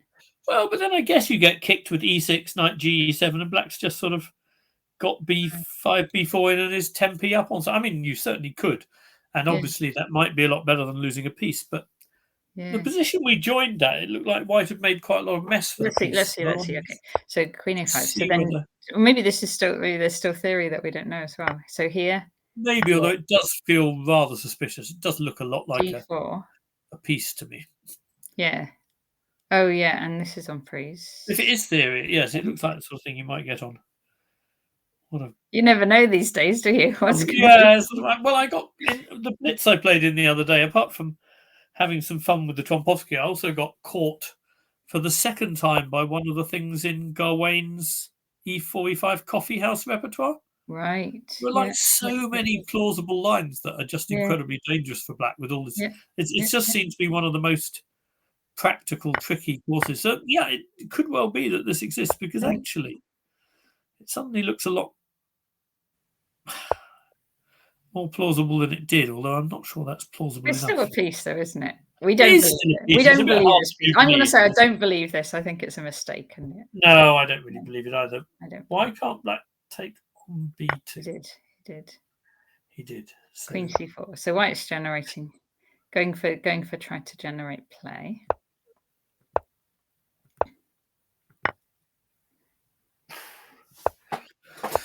We'll see, because if it's the position we joined at, isn't it? And suddenly, after E5, doesn't black have some questions being asked? No, maybe not. Maybe he's just going to be able to move the rook and then castle. Move the rook. Queen A7. Queen A7, even better. Queen B4. Okay. So yeah, no, I think it is just a piece. No, now it looks like just a piece. It just there's Queen H4, I suppose. It confused me for a moment. Let me go back a few moves, because why did white have to take on H6? That felt like. I guess if you had to take on H6, it's pretty clear that it's not some. Yeah. Was that necessary? I thought white was just going E5 here. But I guess rook A6 and castles is still fine, isn't it? I guess so, but you've got a chance of any kind of intermediate. Well, I think that's what I thought when I initially saw the position, is you have some chance, but I think you can't. Couldn't you just go rook C1 or something? Oh, I see. After rook A6, you go rook C1, but then castles anyway, I suppose. Oh, castles. Yeah, okay, fair enough. I mean, if you play Queen C7 there, you're threatening to win by taking on C8. But they still taking rook takes with bishop H6 at the end, but I think knight F5 will more than solve all those problems. So. Yeah. I mean, White made quite a serious effort at making it look like a piece set. That's for sure. Yeah. Okay. He fooled me for fooled us. Okay, let's see. I think you were more blameless than I was. I think he was mainly fooling me. I think he was skeptical. Okay, this looks like quite a blocked endgame. What would you say? I would say that was a very cautious description. Quite a blocked endgame. Is it just like completely drawn, or can one side? Because like the knight can come into c4, say, and yeah, that's the most obvious way to make trouble. You'd probably just whip it off, wouldn't you? Or... yeah, but then I can play d takes and put the other knight on. So we bring the f knight to c4, and we play d takes, and we can open up d5 for the other knight. But after all that, it's probably still very difficult to break through. Well, I guess if everything in your life depends on winning, you go knight d6 to c4, something takes off, then you go knight d5, bishop d6, and try and sack a piece for 3 pawns on f4. But if they go into there, White could just take it twice, couldn't they? I'm only taking once with the knight. I'm taking with the d pawn immediately. Yeah. Okay. Is there any other way to do it? I'm not very good on these totally blocked up things. I always find this a bit confusing. But yeah, I think if you put the f knight to c4 seems like the most logical thing. And then when White takes, you take with the d pawn. I don't know. How are those positions going to be? So was the bishop on d6 in the first position? Yeah. Okay, so we've got to deal with that as well. We've got to move that one out of the way. This is how they are. Okay, so let's go bishop e7 just to see how it... Or bishop c7, that might be more efficient later on. I'll play it on the board, shall I? And then we'll have to... Yeah, put bishop c7 on. So we know what they're actually doing. So... The thing is, you aren't going to be able to ignore knight c4 because a3 will be impossible to defend, I think. Right, so should I just drop the bishop back or something? Maybe, yeah. I mean, if this is good for black, then White might need to try other things. But we're just seeing whether there's even a problem. I want to move that knight because I want d5. But are we going to take? We could take with the bishop. We don't have to. You can take with either. I'm not really sure. I honestly don't know. I feel more inclined to take with the horse, but I'm not sure that's right. No, that might be wrong. The knight might be better for defending against black's idea. The question is whether there's going to be any mileage at all in sacking a piece. So like that. Here. Yeah. Oh, right, and then sack on f4 like this. That's what I'm thinking about, but I'm not very full of optimism for black. You don't actually really get that one. D1 or something stop us going. Oh, that's why this one's defending it, right? Yeah, that one's defending that. Stop us going to... Oh, I don't want to allow bishop c1. That's a second front. I think I want to go king d1 and stop that. Okay. Or king c2, I'm not sure. And then I suspect that black... They could bring the... Not sure what I suspect, actually. I'll try and go bishop e3 and f4, I suppose. Right.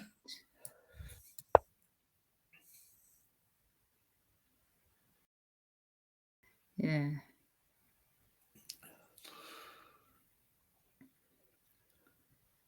Don't know though. Well, as soon as you go f4, I'm going to have bishop h3 and then something like bishop d7 to e8. I think at that point, White can look for some counterplay. Yeah, you can go bishop. Then it seems quite likely that at this stage, black hasn't yet taken... I mean, I could just play bishop f4 again. I don't think black's taken any significant risk yet. Right. Yeah. But at the point where I start pushing those pawns, I'm probably taking a significant risk. So. Okay. I think it's most likely going to be a draw. I was just trying to make it sound exciting. Yeah. Give it some life. But I don't know. It's a nice... you can sit there and see what the team position demands, that's for sure. Yes. Okay, sorry, I've missed one out. So this was Benedict Patel against Robert Willoughby. And do we want to just... Right, we'll whiz through. So a c3 Sicilian.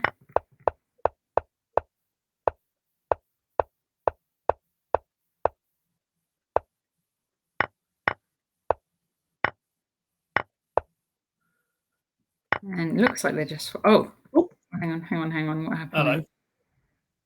Did a blunder occur there? Oh, I think it did, yeah. No, this one's... Yeah. So that's attacking that, but then this is double attacked. Oh. There's a nice intermediate move here, which is if they... Oh, they did take here. Yeah, takes. Yeah, then knight takes c6. And it's threatening bishop on e7. Yeah. So, check. White emerges a piece up. Yeah, and the good news for white is that, well, there's two bits of good news for white. One is that after rook e8, there's bishop c5. Another is that, actually, no, that's probably the main bit of good news. Although, yeah, it would be quite awkward anyway. But I think this... Yeah, because the knight doesn't have a square on the way out, but you actually don't... It doesn't have a square, but... You can defend it. But so what? Exactly. Well, I mean, it's like the old, your piece isn't very good, but it is extra kind of thing. Yeah. Okay. Nice. Okay, well, that seems to be that. That's a nice little trick.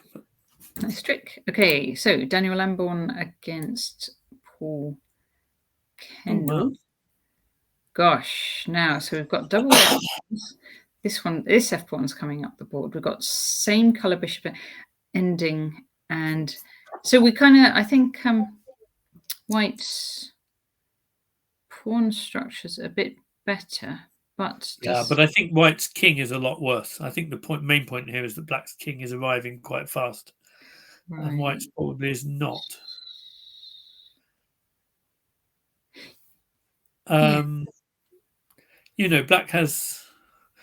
Black can play sort of king f7, king e6, king d5 with g5, g4 or something. And that's not a bad start. Not a bad starting point.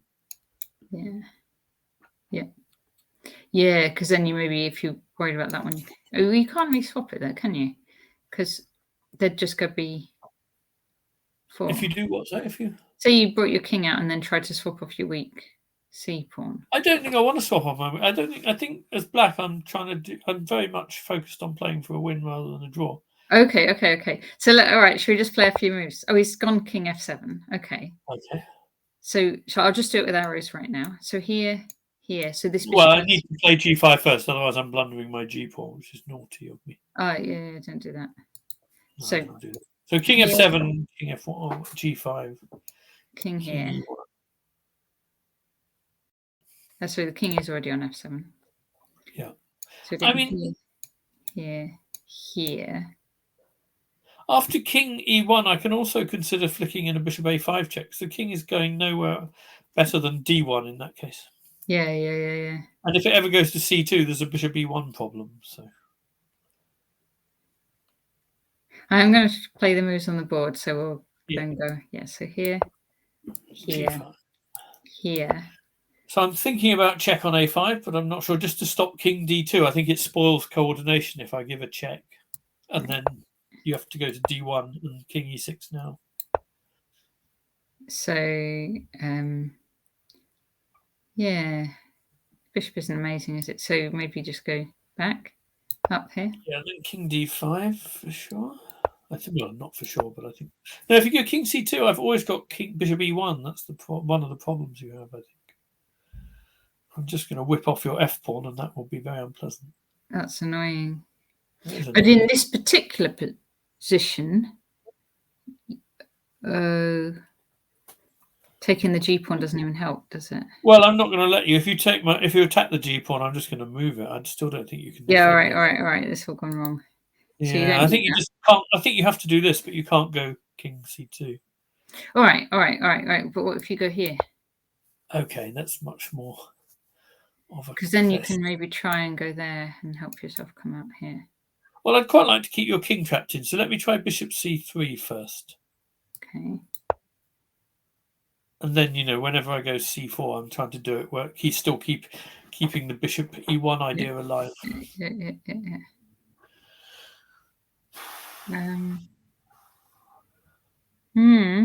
interesting. I hadn't realised Black was playing for the win, but that's interesting. So, well, I mean, I still need to figure out. I mean, if you play something like if you stay on that diagonal hitting the c pawn, you're stopping me going king e4. So I still have to work out the next stage of my plan. Okay, so here. But this does. I'll go g4. This does feel like a good first stage of the plan. Yeah, I agree. I'm just not quite sure what happens next. Yeah. But I'm guessing that I can probably play, if I need to, I can play c4 and then try and win on the queen side. Because you can never play king c2 by the look of it. Yeah.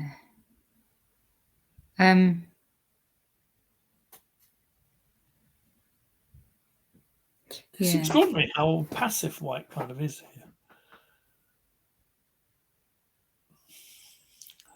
Interesting. But say we come that way. Yeah, no, this is what I was a little bit concerned about. So okay, so I'll go king e4 to d3 and see if that works first. And when that loses, I'll try something else. All right. So king d3. Bring my pawn. Yeah, well, this is why it might lose. So I'll take and go bishop e5, I think. Or maybe I'll take and go. I might go bishop a5. Actually, that feels much more direct. Then I'm stopping your pawn and I'm threatening c3 to c2. Okay. I better do that. Yeah, but c3 to c2 is really quick. Okay. All right. Interesting. Very interesting. Does feel quite. And let's just. I mean, you could teach space with this position, couldn't you? It's just so much more space. It's instructive, actually. And such a better king access. I'm sure that's more important. Do you know? I hadn't realised at all that you couldn't get the white king out when you. Well, I hadn't realised quite. I mean, I could see Black's king was getting to the centre first. It took me quite a bit longer to realise. I mean, it's clear what Black's king's quicker, but it wasn't clear to me you can't come out at all. Well, okay, but I think bishop e5 is not square. So probably here you should go bishop c3 before king e1 to try and stop. I think bishop a5 check was a very strong idea. If you go bishop c3, you can at least then put the king on d2, and that is probably quite a lot tougher. So here, bishop c3 would be, but I have a feeling these moves have actually now been played. Yeah. Okay. Yes. Interesting. Yeah. So it's really important to be able to get that king out to d2. And bishop a5 check mattered. I mean, as I said, I wasn't sure whether to play it or not, but I had no idea how much it would matter. It seems to matter a lot. Yeah. Interesting. Interesting. Yeah, really tough for white, I think. All right. Now, Tim Turner against Harry Evans. Look at that perfect blockading knight on c6 again. You see those ones in textbooks. But for all that, I'm not sure how to assess the position. Because white might at some point go b4 and then that c pawn's quite strong, isn't it? Well, the c pawn's nicely blockaded, but you need. So they say in the textbooks that you can. The good thing about blockading with the knight is you also keep the knight's activity while it's doing its defensive role, but how that actually pans out in practice is not so clear. Well, you can look at things like d4 or e5 to try and sort of open it up. Yeah.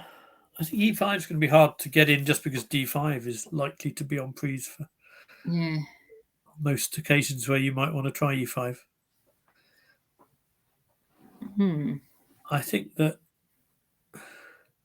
maybe you have to just sit. I think if it's Black's move, is it White's move?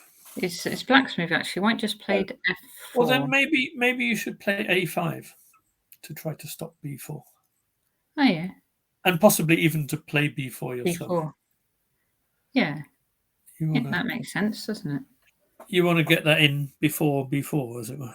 Before they do. Yeah. Before I think that's what you need to do. Yes. But I'm not sure, because this sort of thing is tricky to judge. Yeah. And it's not. I assume that white never has something like. No, that's silly. I was just checking that white never had anything like sort of playing maybe b3 and a4, and then if black goes b4, you go queen b5. But I don't. That bishop on d6 does cover a lot of squares you might normally expect to have with black. But I think black should be okay. Yeah. I haven't even got as far as thinking about whether white can play on any other part of the board, but I doubt No. it. Yeah. Okay. Interesting. Some really interesting positions out here, actually. Yeah, there are. Nigel Towers and Thomas Hackett. We have. Well, which match are we talking about here? This is the under 2000s. Let's see if I've got the under 2000s board. So this is Redditch against Beverley. These are the teams who are just okay. behind. These are trying to catch up to first place. Yeah. Yes. And well, so Nigel's played some kind of. What did he do? Sicilian, I was going to say. Yeah, it looks like a Rossolimo, but it doesn't look like one where. It looks like one where black's actually achieved a fair bit on the face of it. Do you want to see the moves? Yeah. G6 castles, bishop G7. Exchange. First thing to say, the golden rule with this line is that if black takes with the D pawn, you play D3. But if black takes with the B pawn, slightly paradoxically, you're probably better off playing C3 and D4 in some version. Do you know why? Well, I do know why D3 is more appealing after D takes, because the structure is much more less kind of fluid, and white is where you play knight C3 and then you try and exchange dark squared bishops, and then you slowly play against these. Black normally plays E5 or something, and then white slowly plays for F4. If you can trade dark squared bishops and then kind of get a maneuvering position where white's knight is probably better than the bishop C8. Right. Wait, let's let you back in. Right. One moment. I was mystified by the other times I left the thing, but that time I definitely pressed something stupid. You pressed something. I pressed something stupid that time. Completely culpable. You keep vanishing. So yeah, this one is white can try and maneuver, and if they can trade off the bishop pair, then it's quite promising opportunities to slowly open the position for the knights, as it were, when it's just two knights against one bishop and a knight. But B takes. It's quite difficult for black to put a lot of pressure on white's pawn center, I think, after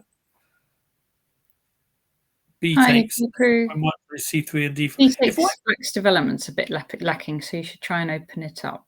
The other big thing is if black has taken with the B pawn, then black has a plan to play D6, E5, and F5. Okay. And if you don't do something about that, it's actually, with the knight on E7, that's quite a coherent that's quite a coherent plan. So white, in a sense, white's playing C3 and D4 to gold center is also trying to sort of prevent black from implementing that kind of idea. Yeah. And it's surprisingly difficult to put a lot of pressure on white's pawn centers. So you get quite a lot of positions which are, again, quite interesting if you're discussing the power of the bishop pair in general. This opening gives rise to some of the ones where the bishop pair isn't that amazing without any of the sort of most obvious normal reasons, like pawn weaknesses or square weaknesses. There's just a bit of a lack of counterplay. That is the best summary I can do right now. Thank you. No, so he should probably D3 isn't the most accurate move, but I think after knight F6, it's not so troublesome because, as I said, the main problem is black playing D6, E5, and then trying to play F5. That should be more of an issue, mind you. So knight d2, castle. Rook e1. No, he's going d6. So he's still actually going to... Ah, now Nigel plays e5. Yeah. Which seems kind of logical to me. I mean, I love that bit of John Watson's book where he talks about how in so many openings, what you have in return for the bishop pair is a lead in development. So the player with the knight pair ends up opening the position. Oh, I've had positions like that. It's A, because it's very paradoxical, and B, because I think it's probably true. Like if you think about sort of queen c2 nimzos or something, there are so many positions where what you get in exchange for your bishops is just some development. So you pretty well better use it before. And and the other thing, when you open the position, you're often trying to create squares for your knights. Right. Because obviously what knights want are supported squares, and it's quite difficult to create those unless you open the position. So I like e5 on that sort of basis, but I think concretely what black does next, well, I think my first thought is that after knight d7, I would want to play differently with white here. I don't think taking on d6 and playing knight c4 looks quite logical, but black's reply knight b6 looks very sensible to me. Okay. Yeah. I kind of like that idea. So my first thought is whether to play knight c4 without taking on d6. But okay, when I'm also my second thought is, can white play bishop g5 here? Because if you can, here or before we go into this? No, well, maybe ideally in the other line, but no, actually, even here, I was thinking, can we just play in this position we got now? Yeah.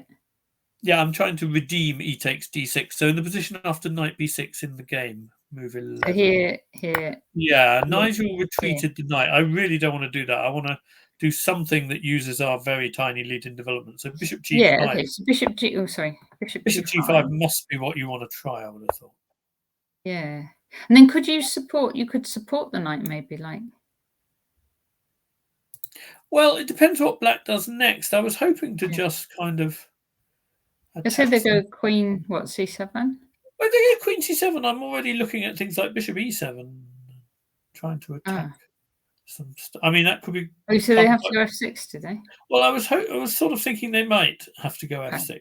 Let's say f6. And then I want to go bishop f4 now that b2 isn't on prise anymore. And I'm just thinking maybe we have enough activity, you know. That's interesting. Although black can play d5, so maybe d5 they probably would, wouldn't they? The problem with d5, the problem for this for white is that after d5, we're wishing we hadn't gone bishop g5 because actually f6 is quite useful to keep our stuff out of e5. But knight a5 here looks legal. I don't know. Knight a5. Yeah. Attack some weaknesses. Yeah, this looks like more the thing, isn't it? I suppose you can drop when you need to. You can drop back there. Exactly. Yeah, c5s, or we could even play bishop e3 and try and make black play d4. I think there were ways of doing that. I think this is much more interesting way of doing it for white. I find this a lot more appealing. Yes. That seems quite interesting. I mean, after queen d7, I'm even wondering about playing d4, which looks really weird. But if you take knight takes, then c6 is hit, and I'm coming to e6 as well. So queen d7 here. Yeah, I don't think d4 would be my top choice, but the fact that it isn't ludicrous also makes me feel like white has quite a lot of interesting options. That's not so easy to defend for black either. No. I mean, I like the fact that if you take, my knight is hopping into good places. So.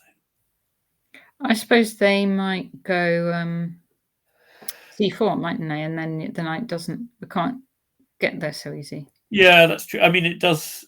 Then I wanted to go b3, but it's true that I've raised the stakes by giving my knight no way back. So now, if things go wrong, obviously they go more wrong. Yeah, I mean, I could do without d4. I think we kind of established that white has some. Knight b3 here was reasonable, and bishop e3 was reasonable. I think that was the way. Bishop g5 feels like to me like the way to do it. Now, there's a danger black might be about to take the initiative. Yeah. Because the knight's gone back, but it's blocking the bishop, I suppose. Yeah, exactly. Development-wise, that's not what you'd choose necessarily. Rook b8, okay. c3.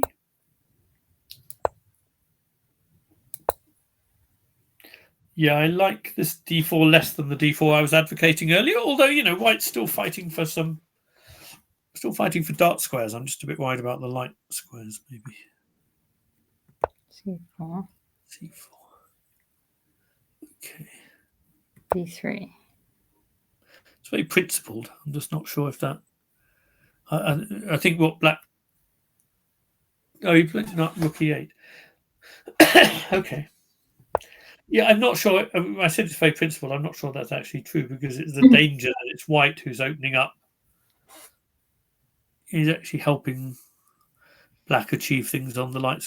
It would be, if you could play something like knight d2, if you could force black to take on b3, then it would feel very principled. But I think if you start doing things like that, you're running into c5 as well. So that's why. Yeah. So as it is, I think white just ends up a little bit without much to show for the bishop pair. Let's see. This is where we came in, isn't it? Yeah. I mean, something like knight f1 to e3 is a solid. Is a solid way to carry on, I guess. But black's definitely got anything that's going here, I would have thought.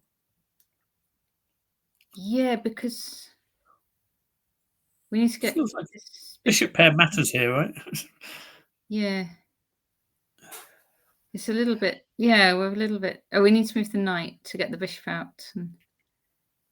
I quite like moving the knight to e3 in general, but I still think it's black who's more calling the shots. Yeah. Yeah. I mean, you could after knight f1, you might even play f5, but drop the bishop back to f7, and when the knight comes to e3, you can dislodge it when you want to. With f4. Yeah. Looks to me, I'd rather be black here. I mean, it's not anything terrible, but I didn't really look at who, if anyone, should take rooks in that position. I was just trying to think of stability in the minor pieces. Neither of white's minor pieces is kind of showing wonderful promise here, I think. That's why I'd rather be black. But again, it's a long way from a long way from disaster. But okay, let's look at this next one and then maybe take a 5-minute break. Yeah, I think a quick break would be good for my circulation. Okay, and righty. So this is Bruce Oliver against David Smith. Oh, we're getting a Dutch.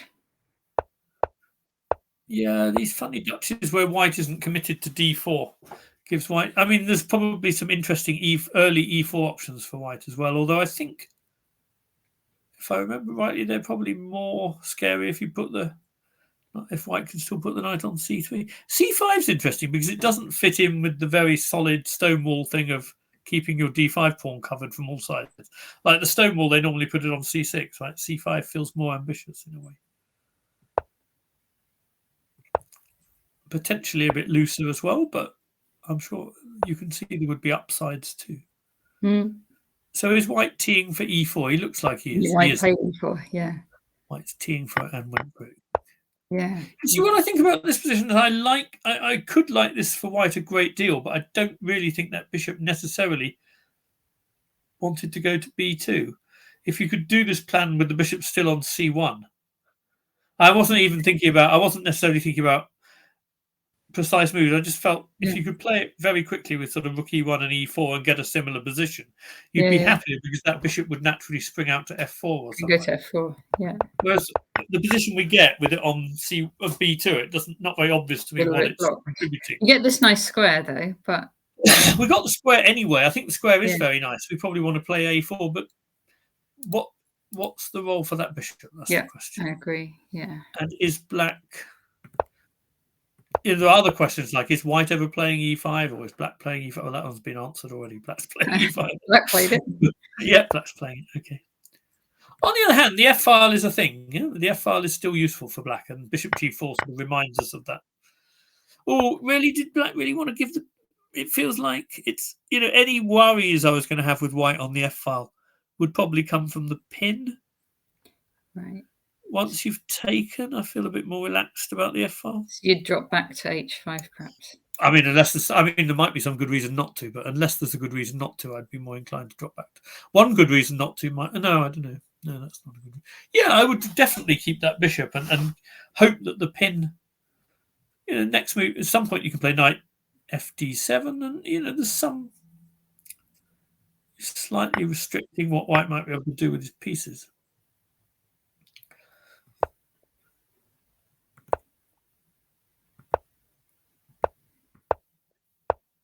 Yeah, I mean, the way white's doing this, it feels like it's likely for the moment to be just the bishop pair without very much compensation.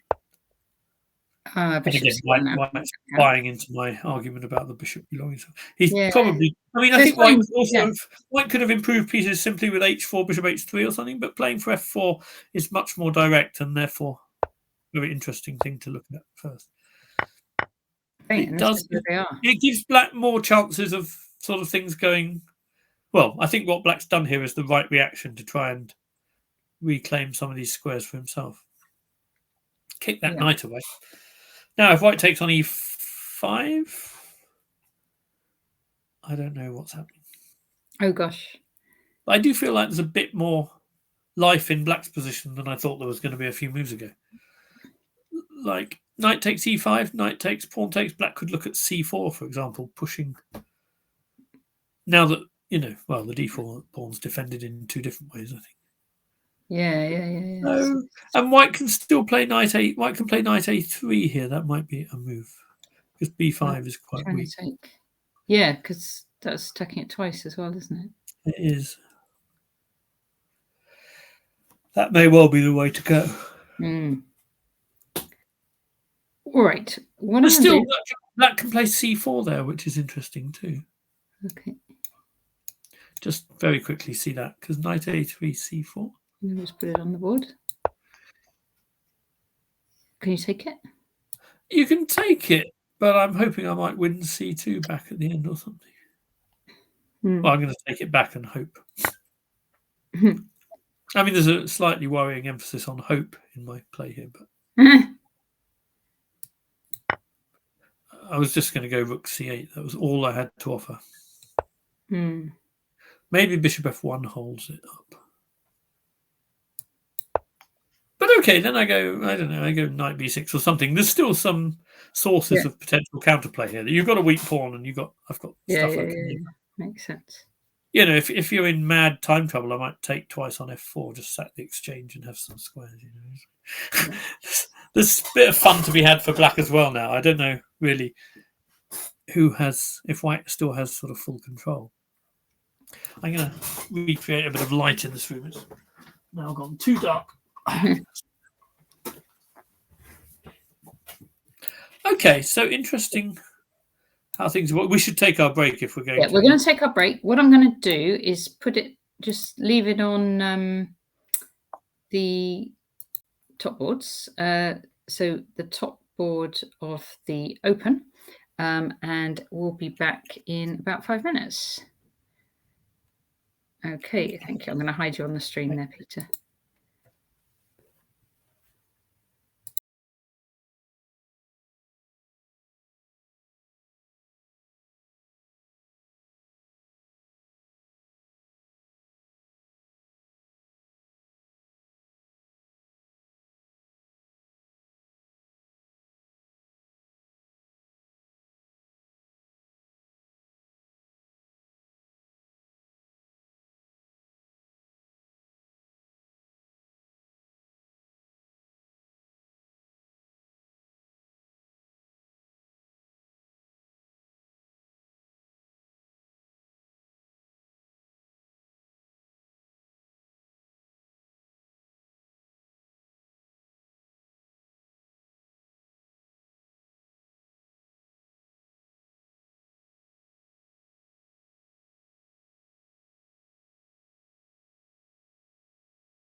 Hi, everybody. We are back. Oh, not quite yet. So I'm going to just take a look at this board 1 game. And so we're in the match between 3 Cs and the Heffalumps. And if the 3 Cs win the match, draw the match even, then they win the national clubs. And Heffalumps, if they win the match, even if it's just 2.5, 1.5, then they win the match. So Heffalumps are white in this game. And we started off with a sort of very quiet opening. And now we're actually still not that far into the game. They've only played 17 moves here. And Adam's just redeploying his knight. So from d7, he's going to bring it round probably to c6 here and bring it in. Okay, I'm just going to just do a little roundup on results as well so far. So we saw that this second match is finished with a win for Warwick University. This first match, still all 4 games are going on. So this is the key match. I'm going to just flick through the games. So board 2, we've got this knight still. I think we saw a little bit earlier this very powerful knight in on e5, and it's still there. So this is looking quite nice to me, looking quite nice for white. And we have here Maxime Dunn against John Bentley. And actually, I should keep an eye out for Peter as well. Yes, here he is. Hello, Peter. I've been here a while. I've been enjoying your comments. We have, yeah. Because I can't look at they're on different screens, so I have to look back and forwards. Okay. I'm just looking at this and thinking maybe I'm not quite sure how Black managed to achieve this. We thought Black may be dropping a pawn or that things were looking a bit grim, but maybe we failed to think about takes f5. So f5. EF, knight takes, and I think for some reason we thought Black was taking with a piece, but that was clearly not helping. This is a much more serious try. We were thinking that white might be able to take here on d6. Yeah, I think the point is Black now has f4, which makes life more complicated. So let's say, if we did here f4, so it's obviously the bishop's on prise. So say we move that. Let's say we move it to c5. Yeah, I mean, looks like the way to go.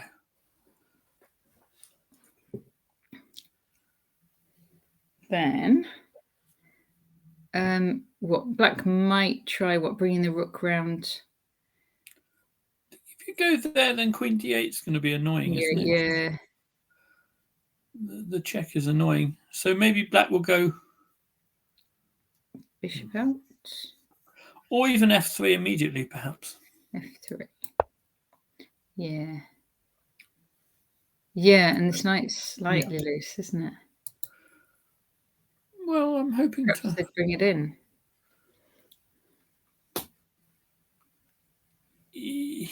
Maybe not even knight e4, because that's...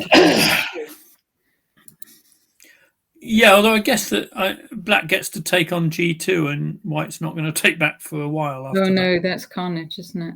Yeah. Well, no, I'm not sure if it's that bad, but it certainly makes you feel a bit uneasy, doesn't it, living with that pawn? Yeah, perhaps this is too dangerous. Well, I think this is certainly what White was afraid of, and probably with some reason. Yeah. I think White's probably wise not to take on d6, right? Yeah. Okay. So White played f3, defensive. Well, it's stopping Black bringing the pawn to f3 and keeping a square for the bishop on f2, I guess. Yeah, you've got this. The bishop on the diagonal. Yeah. Although I guess the bishop could go to b6. I think the main thing is to stop black's pawn coming to f3. Okay, so rook f6. Yeah. So now it comes down to pretty much how dangerous is this attack from black. And Rook here. Defending across the way. And then rook g6. So this is where they're at. Okay. It definitely looks like black's the one attacking now, doesn't it? It does. Yes, no, black is the one attacking now. So, well, rook a2 feels like someone who's. Well, it may just be white thinks that will be a sufficient defense of g2. Oh, let's see that a bit slower. That was a whole load of moves. Okay. So rook g6, because I'm thinking here that black's threatening this, and you can't, if you drop back there, you've got like queen h3, might be troublesome. Yeah, no, that could be annoying. I guess that the bishop can go to b6 if you go f4. Right, yeah. So because that's actually not a particularly unstable square, but nonetheless, there might be ways of adding to the pressure. But white also has to consider that black could play with e4 at some point, using the fact that the knight on c3 is unprotected. Although I don't know how. Yeah, that's only going to be really interesting if they can combine it with some bishop e5 or something. But I don't. I sort of like. I kind of like that position a lot more now, but I'm still not quite sure how it's going to. Yeah. How they're intending to break through. Yeah. I can't just put that one on the board, I think, because it's white's go. But say they go knight, they might still want to go.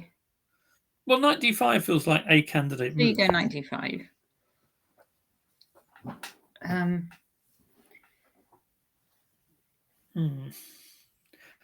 By the way, this probably threatens knight c7 and bishop a7.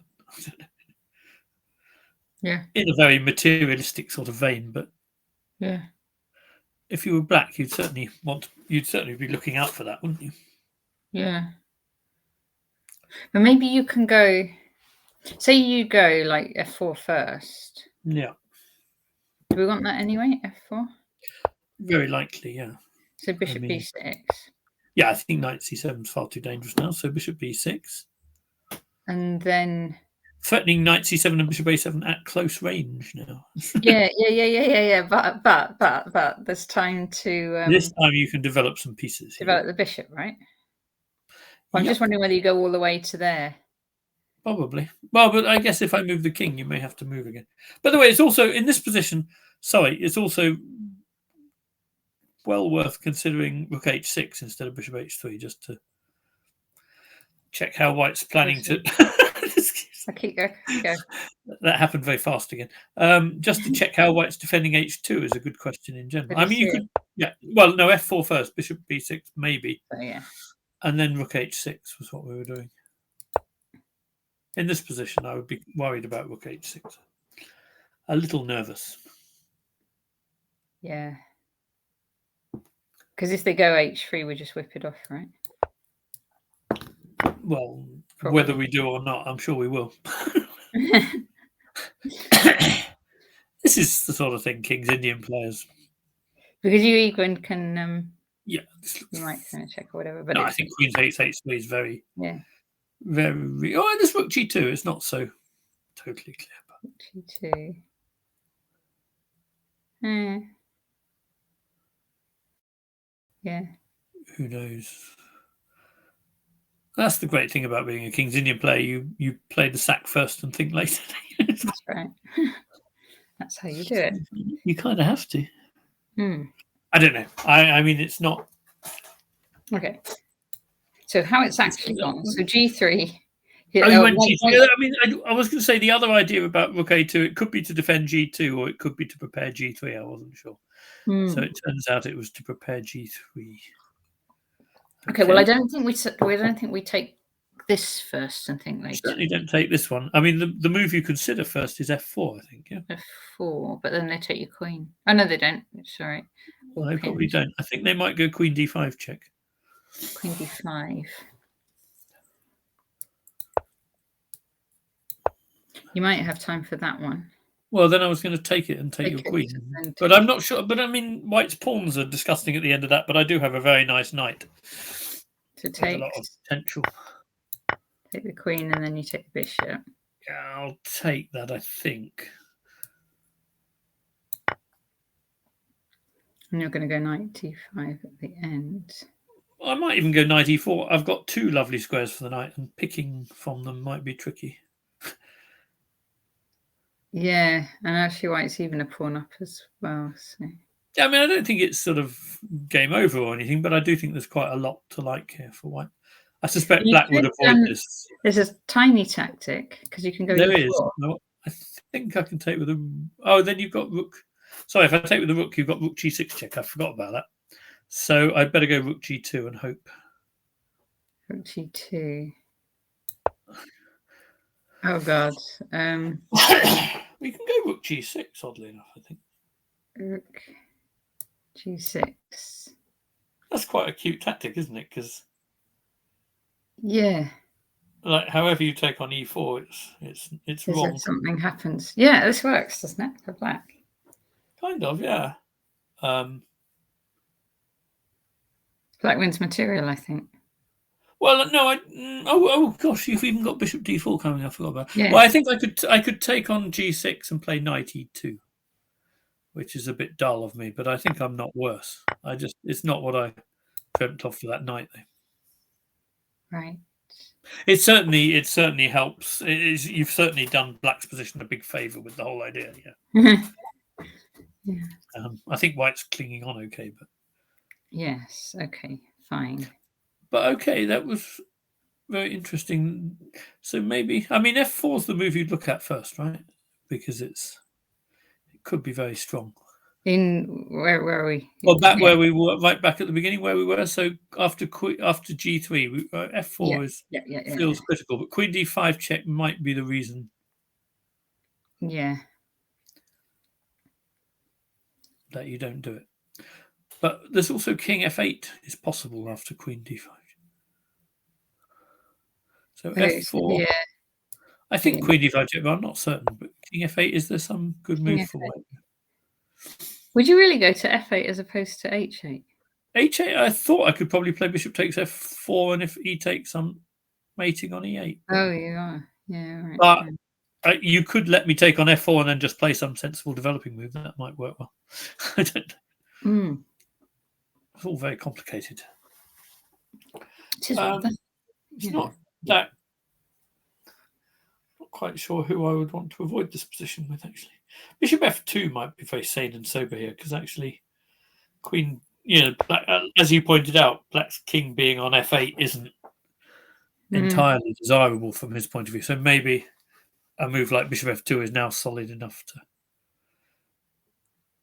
to be why black didn't go for this. Yeah, okay. I mean, the f4 move does give white's knight this square on e4 as well, but it obviously does do something to push the attack forward as well. It's very tricky decisions. So, but black just retreated, yeah? Got the queen off breeze, yeah. Yeah. So, knight d5 now. Okay, that looks sensible. And queen f7, stopping knight. And is this where white went f4? No, white went king h1. Okay. Bishop e6. I wonder whether you'd want to go f4. I wonder whether after king h1, black could consider sacking a pawn with f4 and then just playing. Just develop after g takes, just playing normally bishop f5 or bishop e6 or something. I wonder as white whether it might be wise to go f4 as soon as you can. I don't know. Instead of king h1? Possibly. I mean, I think as white, I'd want to. I'm a bit nervous about f4s. I've always got a bit nervous about people playing f4. I think I'm not sure. But you could see there could be a case for just clarifying things as quickly as possible. The downside, I guess, black can still come with h5 and h4, can't they? I guess. Maybe not immediately. Well, yeah, they could play h5 now. Well, I'm not sure I even want to block that up because I don't want to trade dark squared bishops. I don't think. Just want to keep going with h4. Right. Yeah, and you can't take h4. H3. Yeah. It's all in the subtlety kind of thing. Nice. I don't know. Okay, so king h1, bishop e6. Oh, yes. And this that's a good move. Now f4, black would take the opportunity to get rid of that weak square. Black would actually take on d5 and get have probably enough dynamic play. So rook d2 must be right. But d8. Now f4? White went knight b6 first. Oh, okay. Well, no, in that case, surely black should take the opportunity to go f4. Maybe it's not an opportunity. Maybe there's a tactical problem, but I haven't seen it yet. Oh, there's bishop c5. No, bishop c5 is not a serious thing. Takes, and after takes, then bishop c5 maybe. But I don't know. I would have thought that any of these f4 breaks gives black more play than they're going to end up with. Yeah. I was thinking there's some bishop c3 things, so that's only for black. So yeah, just feels like black wants to be making some mess, and if white gets to play f4 without any massive consequences, then there's not a lot of mess anymore. I think it's when you've analysed a lot with John Spillman, you get concepts like making a mess come to your mind very easily. Yes. Creating mess. Okay. So bishop f8 was played. Okay, that's super solid. f4 now for white. Okay, white did, yeah.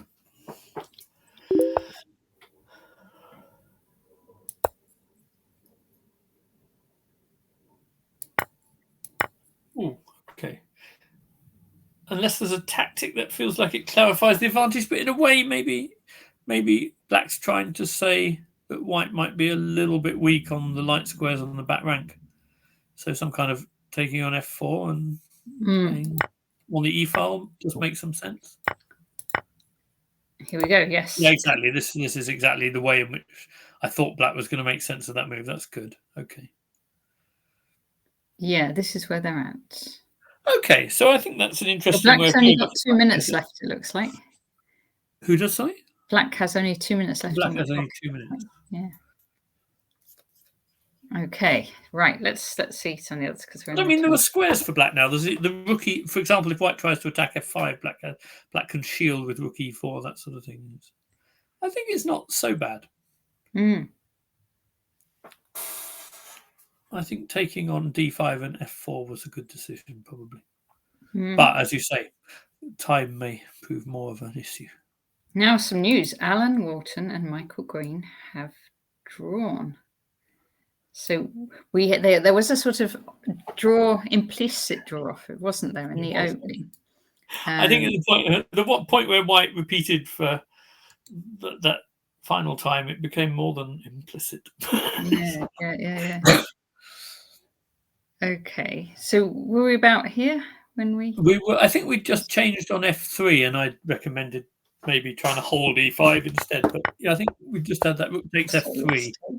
That's where we got to here. Yeah. So rook f1, f1, queen e7. Yeah. So white's trying to open up on the king side. E5. Oh, he's gone for e5 very quickly. Okay, so is that? Does that make sense? Does that work tactically even? Yeah, it works tactically. Okay. Oh, one sec. What happens if he'd taken with the queen? Was there a reason not to take with the queen? If you take with the queen,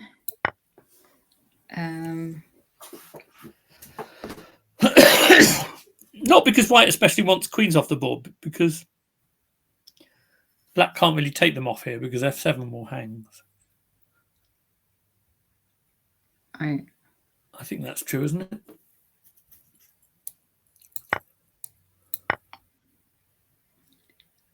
Maybe I'm wrong. After knight d7, f5 only hangs in the event of bishop d6, but I think that's a good argument.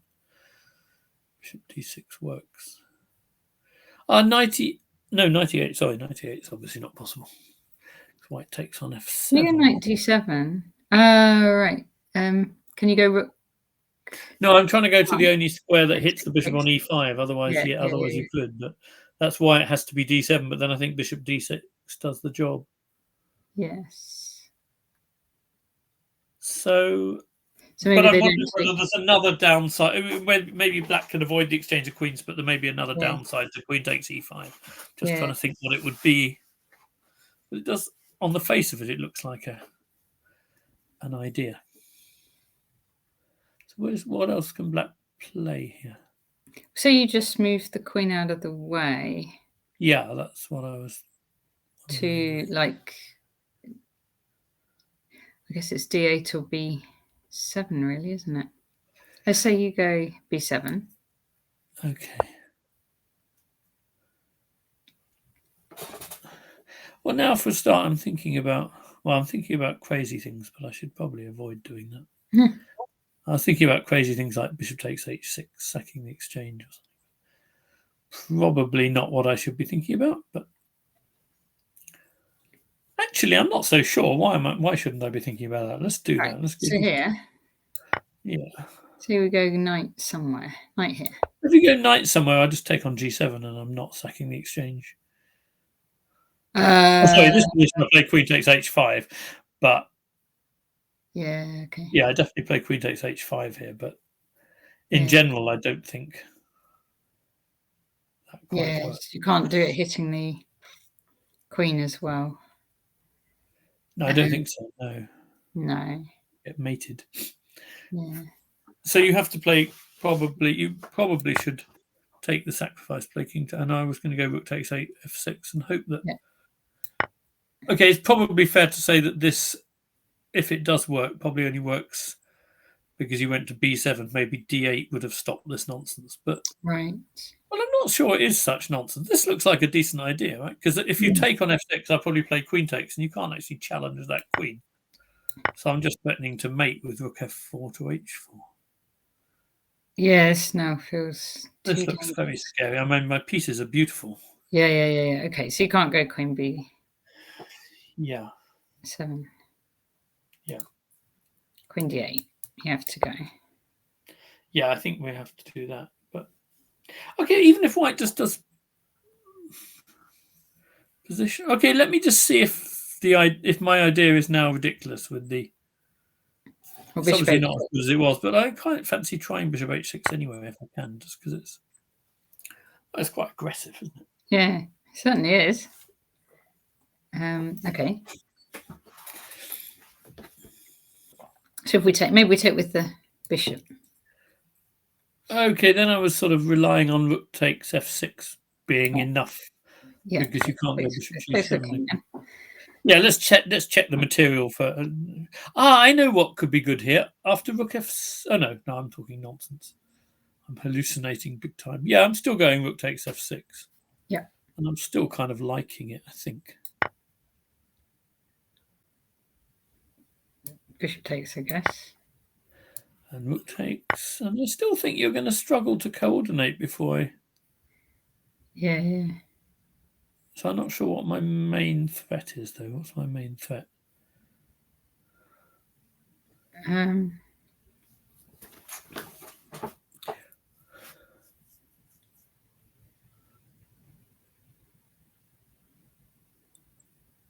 It ought to invalidate an idea. G4. If you can't even say what your main threat is. We can't see what your threat is, and that's not. That's got to be useless. But I can't actually see a very good defense to my lack of threats. I'm going to go with it anyway. I sort of sense that this attack should be good enough. Yeah. I think knight e4 might be my main threat. I mean, it's obviously not as good as the line where I could play queen takes f6, but I like the idea of going knight e4 next, and I think I have a lot of threats there.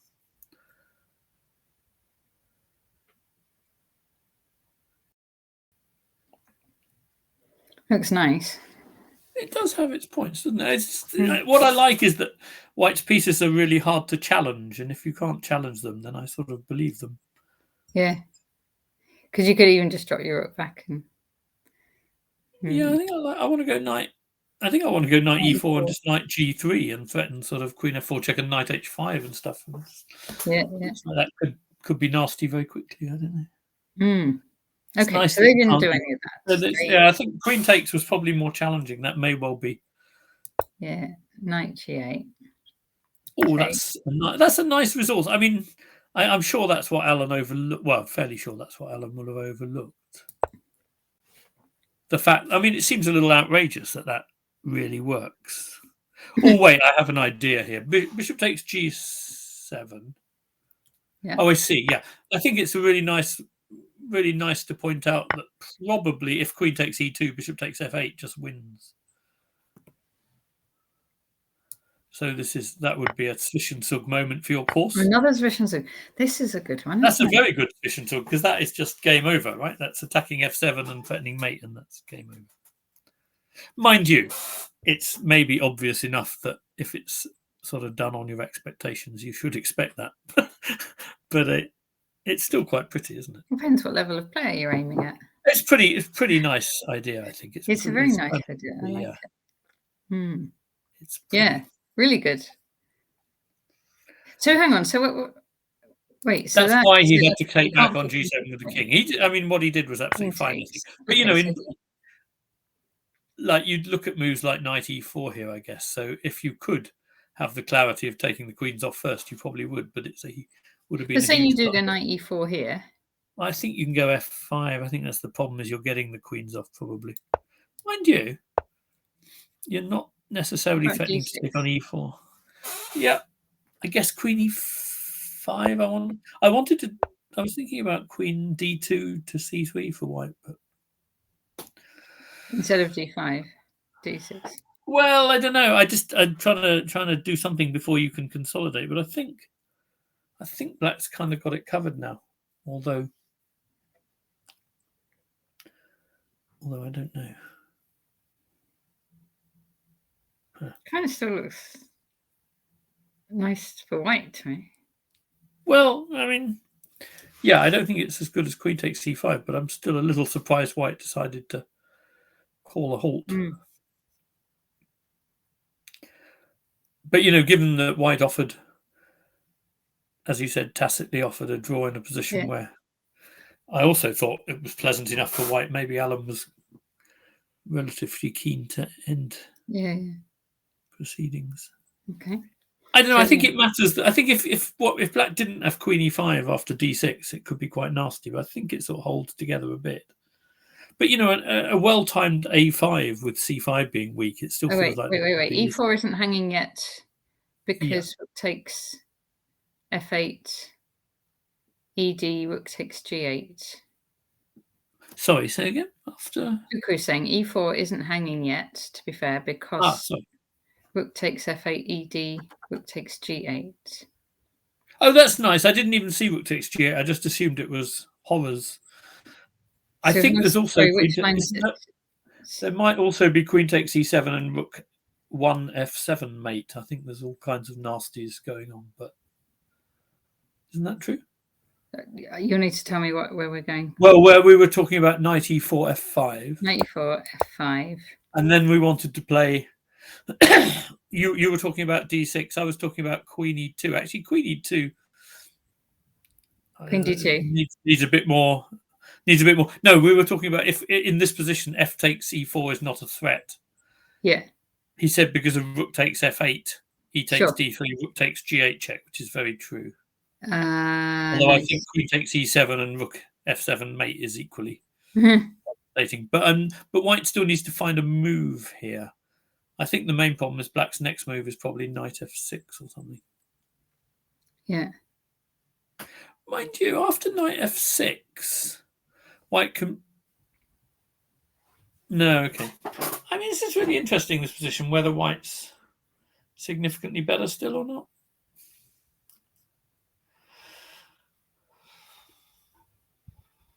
I still feel like white's got loads of possibilities. Yeah, I feel like that too. But which one are we going to do, right? Yes.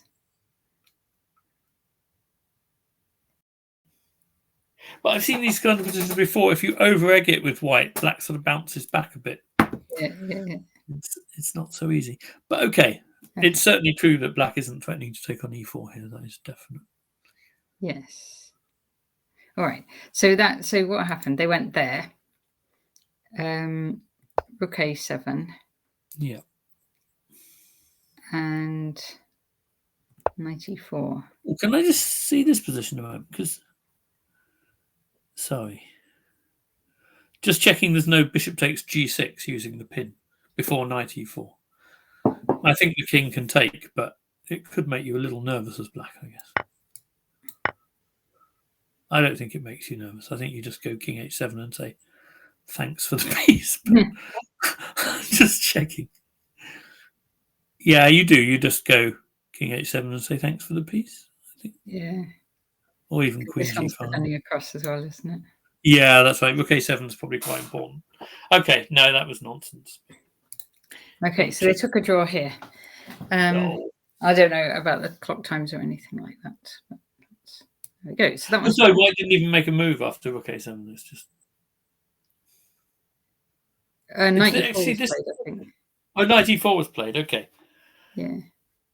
So that's that. So one game's drawn. So we've got another 3 games to look at. So if we start with this one. Oh my word! Things are happening. There's been a piece sack.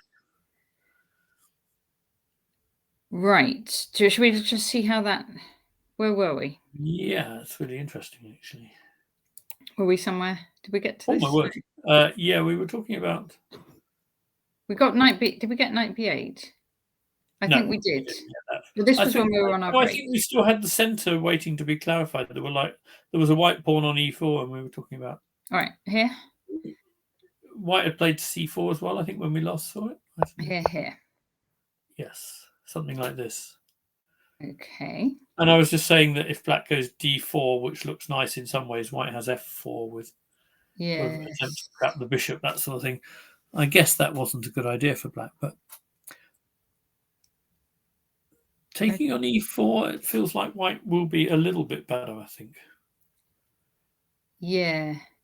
But it may, I don't know how much it amounts to if black defends precisely. So how did it go here? Bishop g6 is obviously a good way to start. So queen e2 connecting the rooks. Yeah. Takes, knight takes. Here we go. So this crucial. I honestly don't know how if black took on e4. I honestly don't know how bad that position is for black. It's the sort of thing where I think I would once upon a time have thought that might be a reasonable thing to do, and then the engine keeps loving the bishop pair in these kind of. Take here. Yeah, just like after queen takes g6, when white doesn't have any knights, it doesn't feel that incredibly scary for black. Yeah. But we're a long way for black. We're a long way from taking advantage of any dark squares. So probably, I think the engine wouldn't like it. Okay. And just because we got white got the bishop pair and space. I think the space. It likes the space too. I suppose you could go h4, h5 as well. Yeah, that's definitely on. Yeah, that is something to worry about for black. Definitely. Okay. No, I mean the bishop on g6 is a perfectly respectable piece. I'm probably reading backwards from the fact that it lands on f6. Whether black could have done something. Here. Rook d8. d1. And then knight b8. But I'm wondering whether Adam really meant to be so provocative, because knight b8 really does feel like it encourages knight f6 check a bit. Yeah. Yeah, I mean, there's obviously a lot of working out to do to see how dangerous it is, but it's not difficult to see that it's going to be at least quite dangerous, right? You'd look at it now, wouldn't you? So I would definitely give it some time. How is Adam's time? It's okay, yeah. But white has more. Yeah, white has more time, but they've both got a reasonable amount. Sorry, there was a cat outside. I was just checking it wasn't one of ours because they're not really meant to go out yet. How many cats do you have? We have 2. Oh. We've had them since May. Okay. I've never been a pet owner before. It's a big development in my life. Yes. I got very, very fond of them very quickly. Yes, lovely. Anyway, so knight f6. takes. And so the question is, I suppose the question is white delivering mate? I think a lot of questions. My first question is kind of, why did Adam allow this? Did he mean to? I'm not sure. He might not have meant to, might he? I wonder. It feels very dangerous, I have to say. It feels like if the rook wasn't on f8 and you could put a bishop back on f8, things would be very different. But it feels like, for white, it was a now or never moment, probably. Could you not organize it like this, right? Bishop d6. Bishop d6. Have we got time? Bishop d6. Queen goes onto a dark square. Rook e8. Queen in. Bishop f8. You can just about. Yeah, but so you can go queen takes. Sorry, I'm just thinking. It probably works. So go do it. It's what he did. Yeah, bishop d6 is what he played anyway. Yeah. So actually, white didn't do that. I'm just thinking because it's funny because after queen e3, rook e8, I think you're right. Black's just in time, but yeah, I was just thinking about some line where we tried to take on d6, but fortunately for Black, he has queen takes, and then can still get back to f8 in time. It occurs to me that if Black had been allowed to play knight c6, that sort of thing might have been winning very quickly. If the queen was not able to take back on d6, it could paradoxically be worse.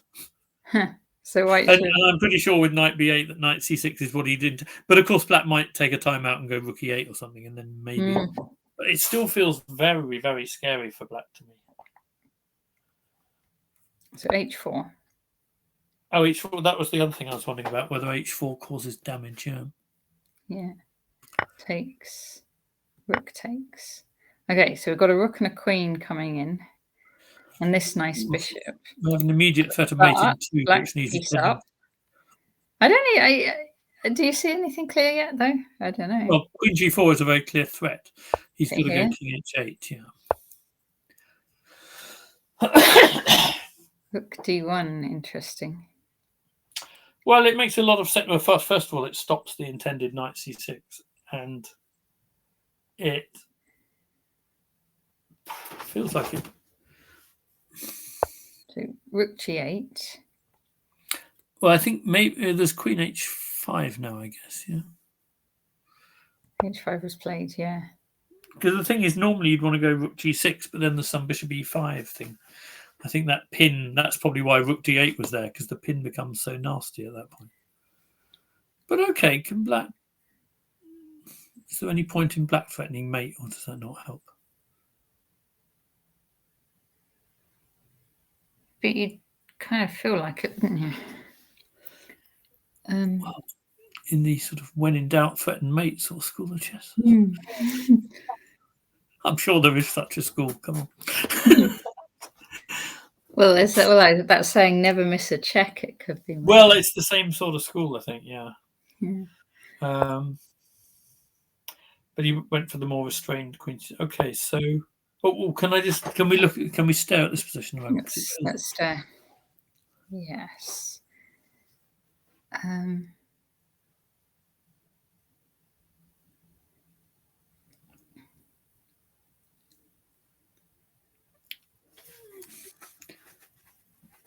Yeah, I don't know. I mean, maybe Black. So you could sack an exchange and take on f7, but then you're basically a rook down. So you'd really have to work. Yeah, I think something like queen d1 check back to g4 probably. Black's trying to see some attack of his own. I think that one's probably too much, although that was one of my first thoughts in the position. But I find it a bit hard to believe. Okay, so maybe white's given up too much here. Well, it's possible. That wasn't my first impression when I saw it. Okay, so let's see what he did. I mean, bishop c1 is an interesting try. He's trying to put the bishop on g7. C1, knight c6.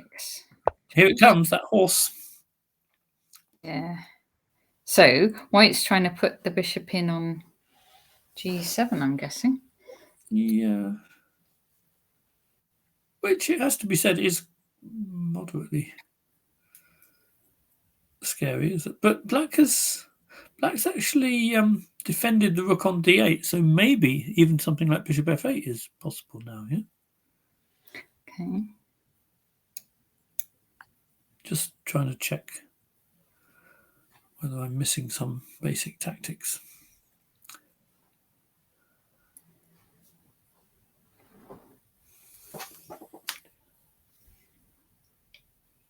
No, I mean,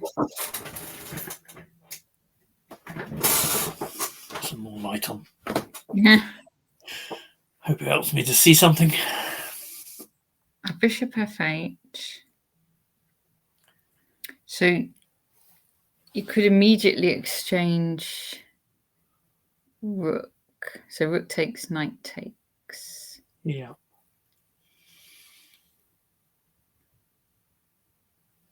I couldn't see a devastating follow-up then, but No.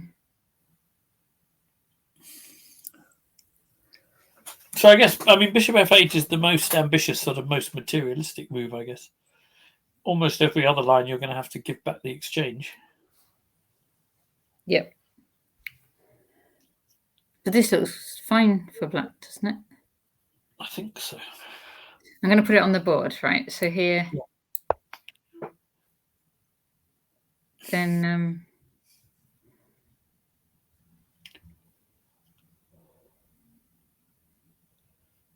yeah, I think it does. Well, yeah, I think black's defended better than I was thinking he might when we joined the game again. Yeah. Yeah, I don't think there's going to be anything very scary here. So takes there. Yeah. There. You kind of want that queen out of. Yeah, you do.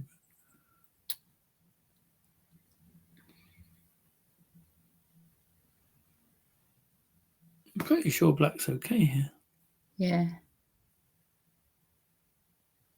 Yep. Okay. Interesting. So I'm thinking maybe h4 was a bit slow earlier. I kind of believed the situation. Maybe Adam had it all under control. Maybe Adam. But around right here, it all seemed very nerve-wracking to me. Yes. Okay. By the way, sorry, in this position, what did we say here? We were looking at queen e3. Yeah? That was the other thing. So we were going to go queen e3, rook here. Oh, rook there. That was. I was trying to remember what the move was because queen h6. This was our kind of little plan. Yeah, that was our little plan. But can we just see again after queen e3, queen e3, rook e8, whether there's anything else? Because this feels like the critical thing to me. Yeah.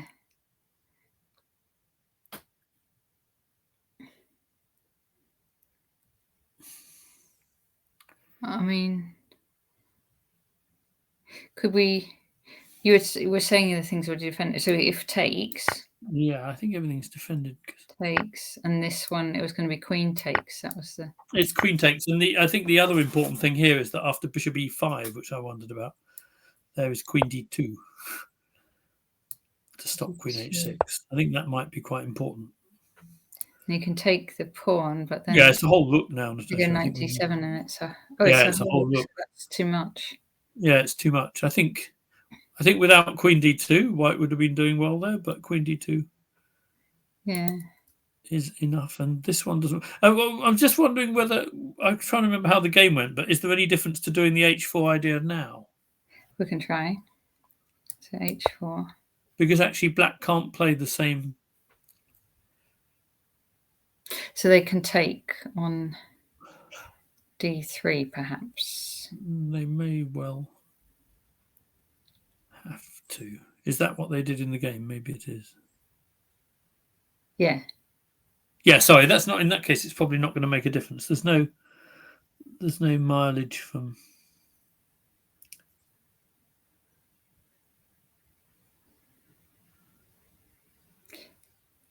Yeah, the other thing you could do, actually, just one more. Oh, I was going to say bishop e5, but they just go bishop back to f8 again, and it doesn't help. Bishop e5, they might be able to take because then they're hitting f6. And they might be able to take as well. I think they can probably take. Yeah. But bishop take. Okay, so h4, bishop takes d3. I mean, h4 only makes sense if bishop takes d3, but yeah, it has to be rook takes d3, and then king h8 just seems to survive. Yeah. Oh, we've got an extra move though in this line, haven't we? Well, we've got queen on e3 instead of, which is why I thought it was worth checking, but I'm not sure how easy it's going to be to make that extra move count. Yeah.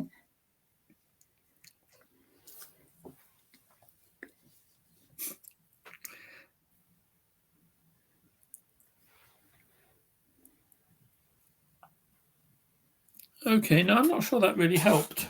What was, sorry, can we just, it's so interesting this, I think it's worth exploring one more moment. Instead of, can we just go back a couple of moves? Because I can't remember when we went queen e3 whether there was anything else. Queen e3, rook f8. Or do you mean instead of queen e3? No, let's keep queen e3 for a moment because I've just had one other silly idea which probably only occurs to me. Wait, Pluku's saying something. Bishop takes d3, queen g5, bishop g6, h4. Oh yeah, I had a look at that too. So in the line we were just talking about. Yeah. So we had this. Yeah, bishop. Yes. Okay. And then if we throw in the check. Yeah. That's a good question. Yeah, Saturn. That's very interesting.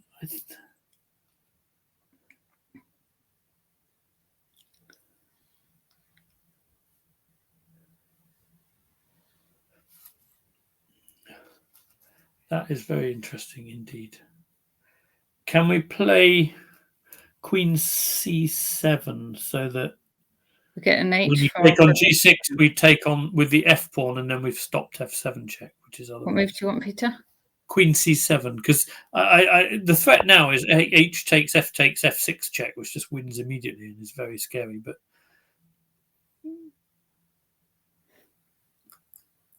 oh no, now you go rook take. Oh, that's beautiful. Do you go rook takes d6? Rook takes, queen takes. And now we take on. Oh, sorry. What am I on about? No. Sorry, I'm confusing different ideas here. No, not rook takes d6. We need to take on g6. Take first.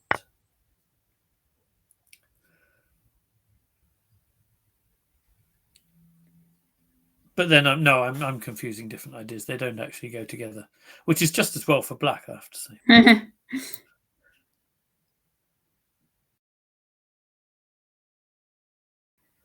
I'm not sure how good it are either, but it's a very interesting idea, which enriches the thing.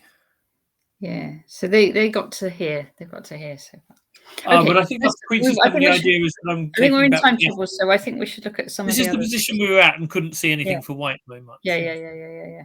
So I think black is maybe doing well. But let's look at board 2, because this one was really interesting. Quite good for. We were interested in white's attack, weren't we, here? We were very interested in white's attack. Yes. Well, and also white's a pawn up, which doesn't do any harm either. So. We were interested in that too.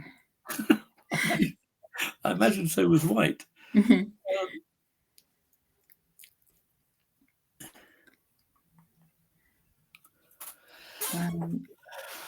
Okay, I mean, it feels on the face of it like white is making definite progress, but on the other hand, maybe there is no on the other hand, but there's no immediate breakthrough yet that I can see, so black's holding together in some way. If I were white, I think I'd probably take a moment to take my king off the same diagonal as black's queen, especially if time trouble's coming.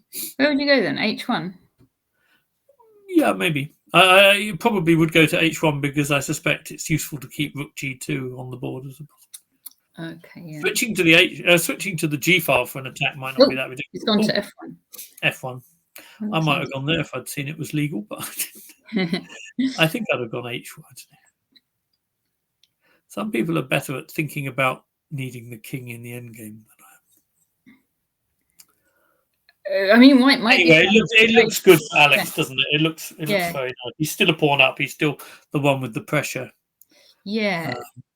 By the way, I don't think c4 now the king's off that line, I don't think c4 is a ridiculous idea for adding to the pressure. And if pawn takes, maybe bishop takes, creating a pin on the e-pawn as well as everything else. I might just take on e6, and then there's some kind of queen f5. Yeah, I wasn't sure if that sort of slightly could be guilty of bringing black's knights to life a little bit. Maybe not, but it feels more risky. What I do quite like the idea of just playing c4 and saying, look, if you take, you're just going to improve my bishop and make that pin even more unpleasant on the e6 pawn. Just a thought. You do want your king on f1 for all of these ideas, but sorry, you want it not on g1. Yeah. And actually, I quite like it with the c4 idea. I like it better on f1 than I would on h1. It means there's no nonsense on the long diagonal as well. So yeah, I think Alex has got this fairly well under control, to be honest. Okay. So if that's the case, because board one we were thinking was if that's the case, it's looking very good for 3Cs, I would think. 3Cs, yeah. If as we think Adam has, well, he may never have been in difficulties, but it looked like he could have been, in which case he's wriggled out very nicely. So here we go. So this one, 3Cs. This one, yeah. Heffalumps are white.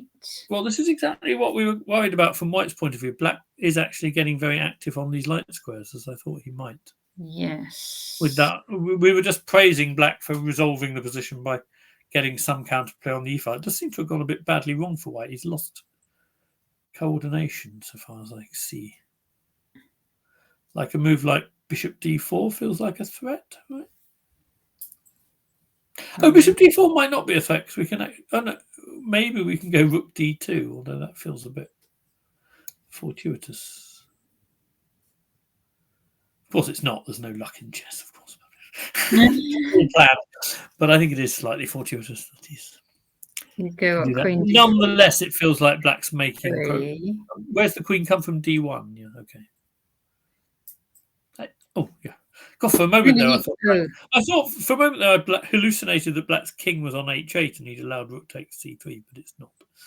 So it's all okay.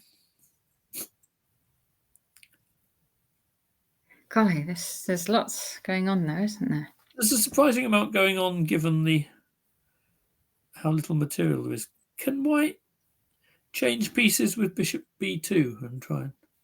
Do you remember we didn't like that b3 move so long ago, and now it looks like... All right, so White's move now, bishop here, yeah? I wonder. Just I want to change some pieces, if I can do it without losing any. But there's queen e4 check to worry about. Oh, that might just be very strong, actually. Queen e4 check, queen f3. No, the rook's hanging. That's the problem. We can't do that. No. King somewhere. King somewhere. Somewhere it doesn't want to go. Yeah. But okay, king g1, is it the end of the world? Oh,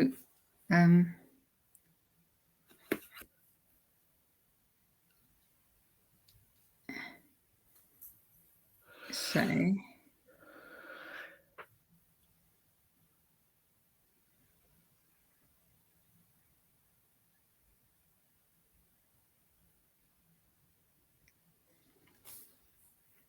not sure. Maybe you do just swap off. Yeah, which is fine for Black, but it feels slightly less terrifying for White with that bishop gone. Yeah. I'm not claiming anything more than slightly less terrifying, which isn't a very strong claim. You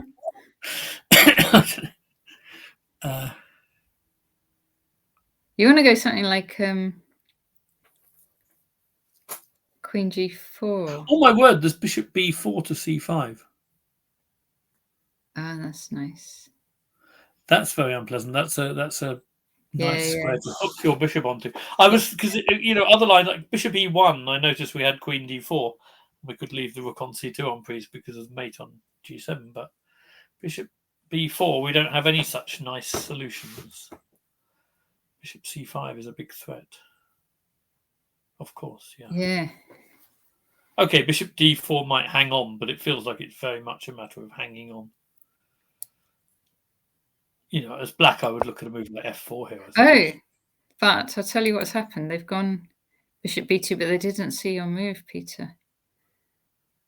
Oh, what, queen e4 check? Well, they did see queen e4 check, but they didn't. Oh, so queen e4 check. Sorry. When does queen f3's happened? But that you can't. No, it can't have happened. That's queen takes c2 check. Are you sure that's not your move? That. So it looks like black's going to win on the spot. Is this happened? I think. Really? I'm now getting confused as to what's. Oh, rook a2. I'm going to refresh my page. Yeah, rook a2 maybe has happened, which again doesn't look like the move you might dream of doing. So it's John Bentley. Here we go. This is what we're looking at. Yeah. And no, it has happened. Oh. No, rook a2's happened, and so that. Okay, so we had. How do we even get here?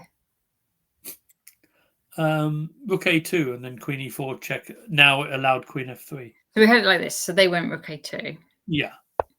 Maxime went rook a2. I think my worry with rook a2 was whether bishop d4 was possible, because b3 will be hanging in some. But maybe white has queen c2. That might just sort of.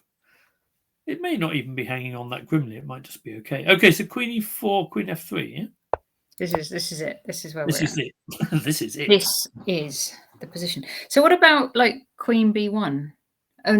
Well, I think I was hoping then queen d5 might be. Queen b1. Oh no, sorry, it's check.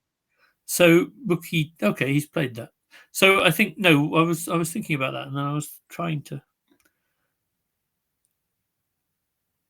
Okay. I get a grip. So what do you do? That could be quite unpleasant. Because we're threatening rook a2, queen takes a2 check.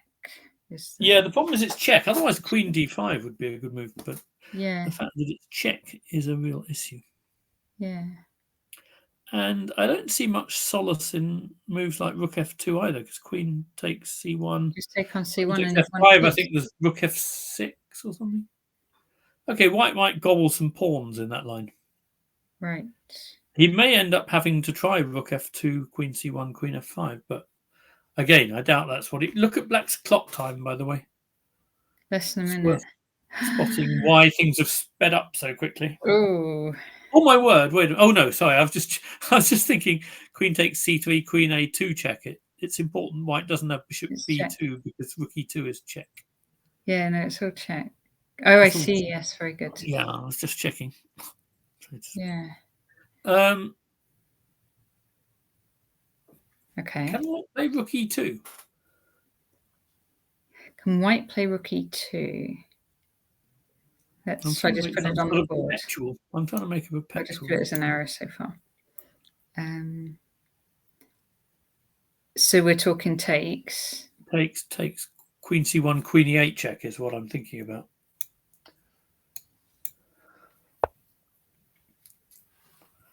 Maybe, but white has actually played rook f2. Oh, has he? Okay, well that was quite interesting as well. That was fun. So I'm looking at. I think I'm just looking at queen takes c1. I think if white doesn't play queen takes c1, then white's just coordinated how they would have wished without any trouble. I think black has to take on c1 and hope for the best. Okay, so queen takes c1. Then we've got queen f5. Yeah. Which is a good resource. And then I think, so far as I could see, black has to go rook f6. Yeah. White is threatening e6 and threatening mate on f8. So. Yeah.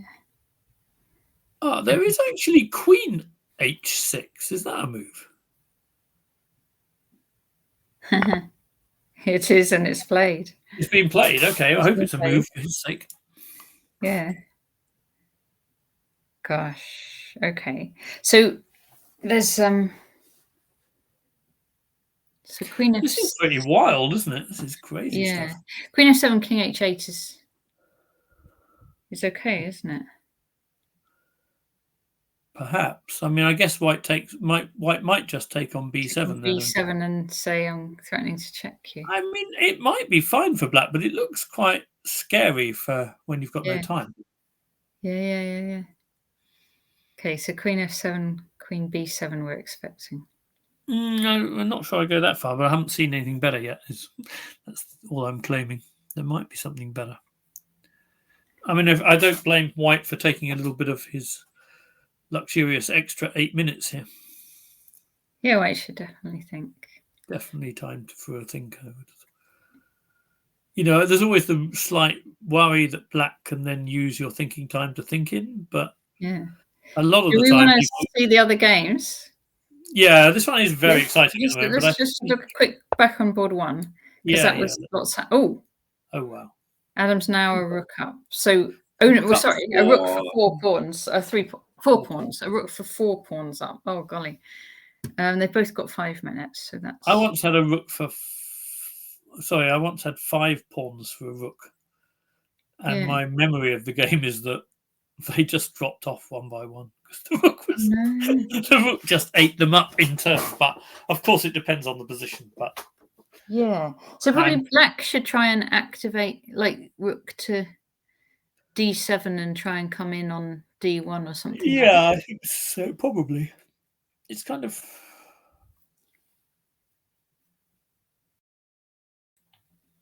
The other thing Black might be able to do is try and exchange queens with queen f3 or something. Maybe. It's the end game. You'd like the end game, would you? I'd like the end game because my rook will just come and eat up all the pawns. None of them's about the queen, so I think it'll just come and have a big breakfast. I think after queen f3, you probably have to go queen d2 or something. It's like playing Horde. Have you ever played that? No. So loads of pawns against your whole army, and you have to kind of try and take them off before one of them queens. Yes, no, I can imagine that it is going to be very much like that. After queen f3, queen d2, I could imagine even going e5, e4, e3, just try and get that end game even without the e-pawn, because I think the 1 pawn will be enough to win if my rook is coming in on f3. Isn't there more mileage in just trying to do a mate? Or... You can try and mate, but it's very primitive. How do you come and mate? I'm not sure. Maybe you can mate. Let's go here and here. Maybe. Okay. In that case, I resign. And then, what happens then? Well, I don't know.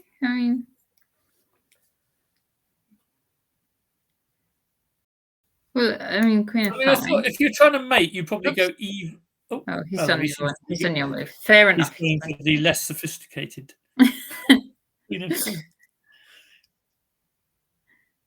Honestly, I think exchanging queens is probably the methodical way to do it. Fair enough.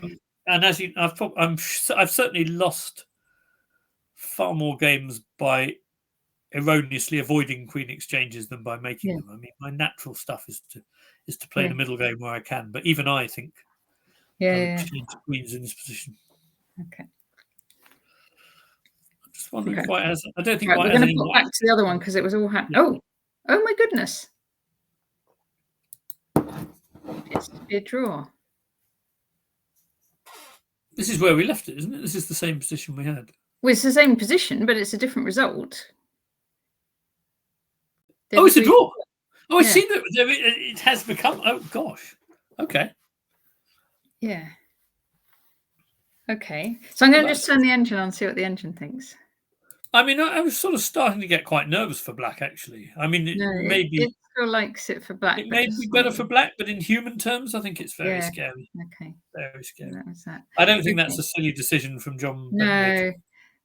And also the team, right? The team result. Then we think Adam's better and we think Alexander's better. Let's just check in again on Alexander. Yeah, I'm pretty sure about both of those. I mean, there may be. Yeah. Yeah, no, they're certainly better. Oh, he's just taken something. A rook. Just exchange rooks, yes. Yeah. Well, I think if queen takes, he's just going to take queens and take the a-pawn at the end. And if knight takes, then I assume rook e8 does his attack no harm at all. Oh, yeah, rook e8 looks nice, doesn't it? Knight takes has happened, so rook e8 we're expecting. I think rook e8. Yeah, that looks really good. And then maybe something like queen e3 trying to get queen e6 check or something. Yeah. That's how a caveman like me would think about it. Yeah, it's fairly. Yeah. Alex is a very sort of rational Do they get more time? I don't think they do because he's on move 40.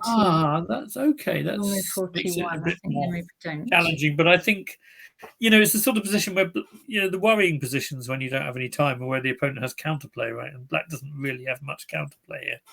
Yeah. So I sort of think he'll be happy enough. Yeah. Anyway, although it's always a little bit nerve-wracking when you have 2 minutes for the game. But true. But there's increment, or there's not? There is increment. No? I think there's increment. Yeah, I'm just flicking back to the. Yeah, there's increment. Okay, B4. 90 minutes plus 30-second increments from move 1. Yeah, it's increment. Okay, so I think that's fine. B4 is another way to do it. Now we didn't ever look yet at the 1700 under 1700, but maybe we've just popped back. We got one more game we didn't see from here, or am I? No, because we've had 2 draws. Oh, we had these 2. Okay.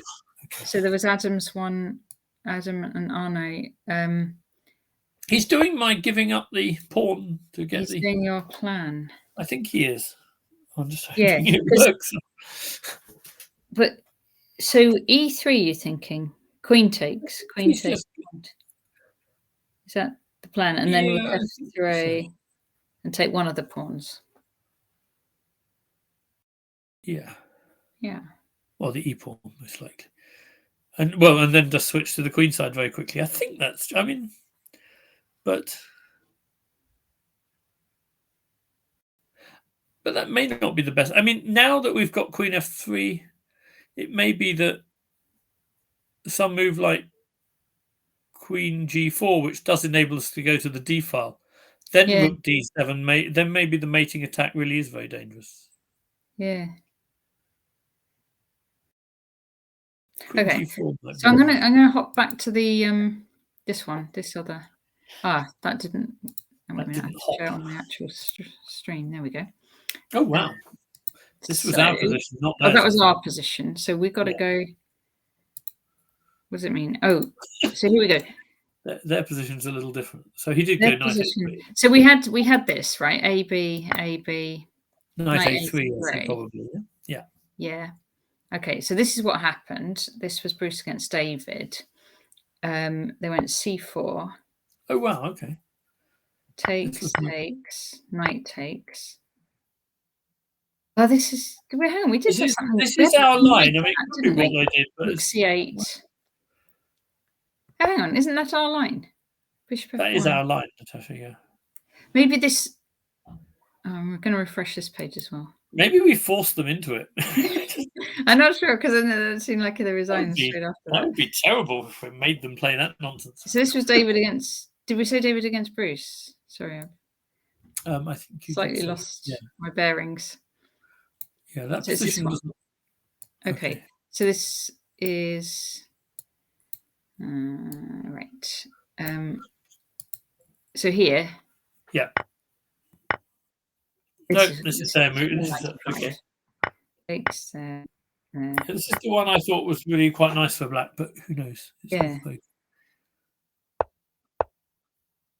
Oh, this pawn's getting in there. Oh, okay.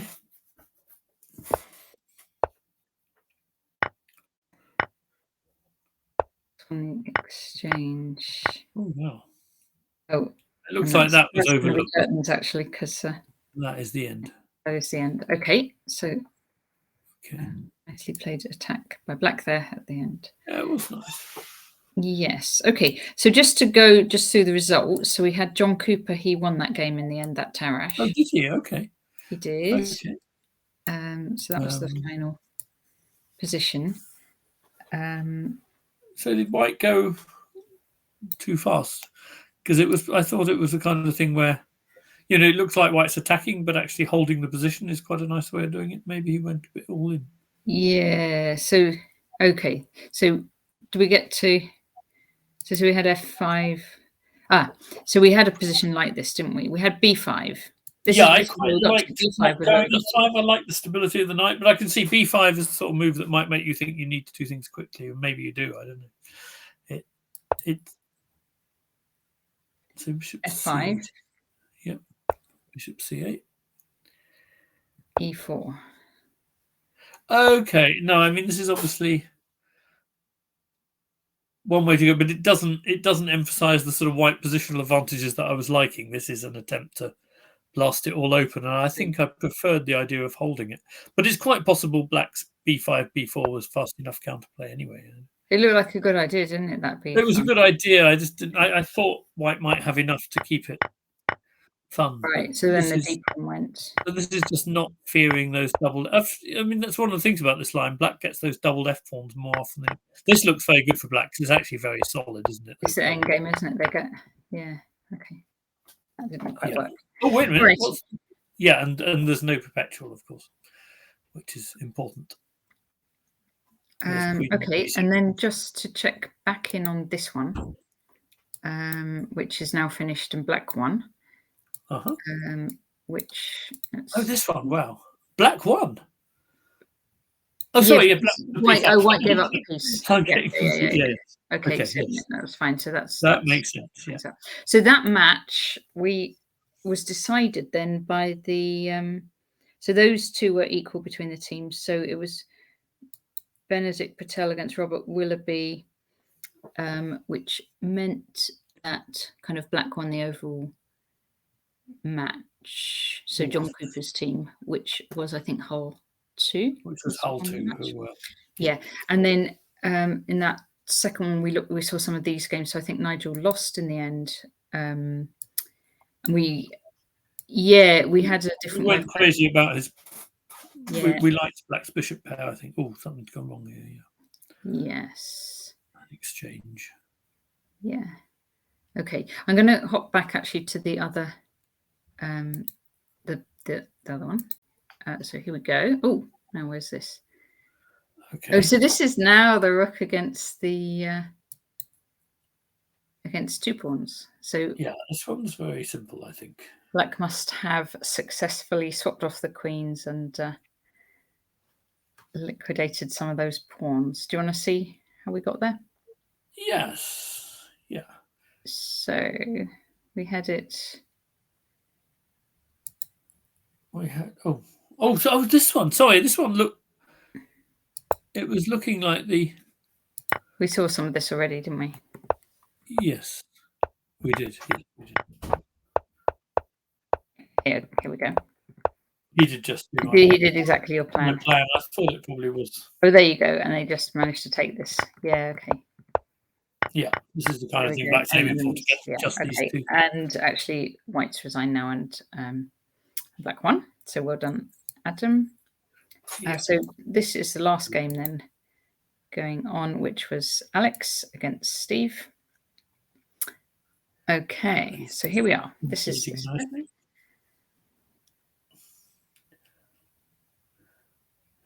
Yeah, but I mean, okay, White can presumably take the a6 pawn when or if he wants to now.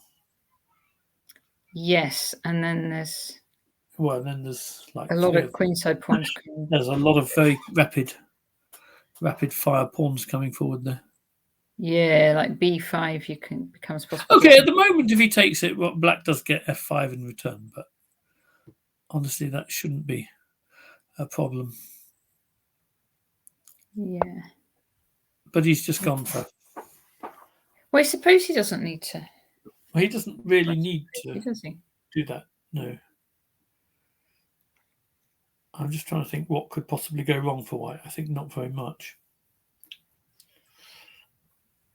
Because, if we really wanted, we could improve this knight as well. We could sort of put it on e1, g2, f4 or something. There are lots of ways to slightly improve the position if you don't want to go grabbing the pawns. But just advancing the queenside pawns is a very good plan too.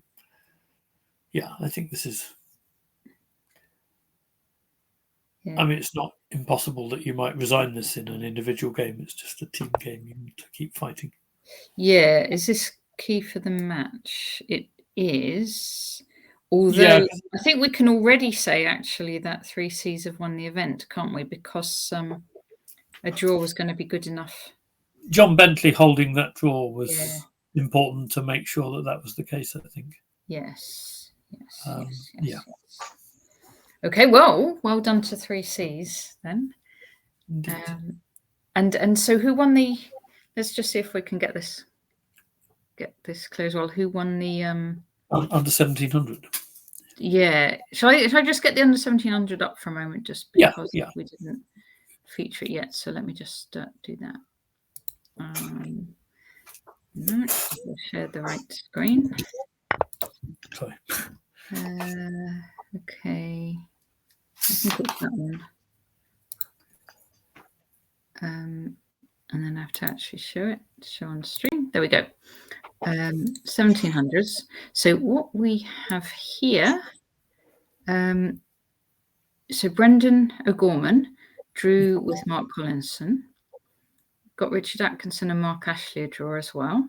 So top two boards were draw. Then we had black Stephen Pride winning and white David Gilbert winning. So that team would have won that match. Is actually a game still going? Should we just check in on Alana? Yeah, Alana's still going. Okay. Yeah, because we've just been looking at the board one game with Adam Ashton, and Alana is his daughter, so a family playing. So Alana's playing black here against Brian Hessler. And what have we got? Opposite bishops.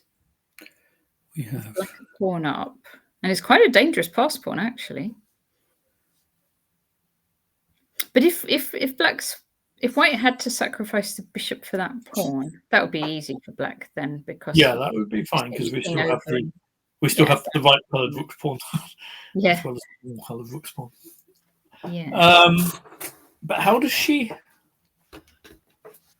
make progress? So if she were to go, first question, why did the king go to G3 rather than F2? I thought if it went to F2 that would be a better way to get back to. Well, it's come from F4. It's come from F4. That would be the reason. Okay. Because the arbiter would have stepped in, otherwise it's the answer. Okay. So yeah, that king would like to go to F2. That's reassuring to know. Yeah. So if like the first move that might spring to mind for Alana is King E3, but then you've got Bishop F4 check, King E4 perhaps. But then the king can get back to F2. And then probably Bishop G5 followed by King F2. Okay. The problem with these positions is you can't play King C3 and D3 because the pawn's pinned. That's what you ideally would like to do. That's what would work. So Bishop, King C4, King F2. This makes sense. And now if D3, he's going to get back with the king to E1. Yes. And both of white's pawns are on dark squares. So I can't imagine. Yeah, white's doing all the right things. White's got the pawns. Yeah. This is the one endgame where you want the pawns on the colour of your bishop, isn't it? When you're defending opposite colour bishop. Oh, right. Oh, but is that so? Why has it gone to E3? Okay. But it's still fine, isn't it? Because the white king can go to D2 next. Oh, wait. No, but that's a very odd choice, actually, because now she can play King B4. And if Bishop C7, she can go King C3. Ooh. And I haven't yet worked out to what extent that matters, but it's definitely what she wants to be looking at, right? Ooh. So actually the king can't get to D2. I thought it was a dead draw. I'm going to put the moves on the board, because I thought after King E1 it was a dead draw. I couldn't see how she made any progress, but after that, it looks a bit more interesting.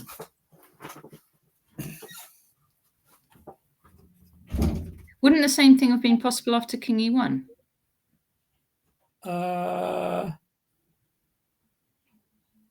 Then she could go Bishop F4 in the position after King C3 because the bishop can come to D2 and defend everything. So here. That's the difference. You have Bishop D2 now, and it. And the king was blocking on that square. Yeah. Yeah, whereas the king on E3, there's no Bishop F4. That's what I think might change things. Yes. So this might be a chance for her. So this is the actual position then. She did this, yeah? Yeah.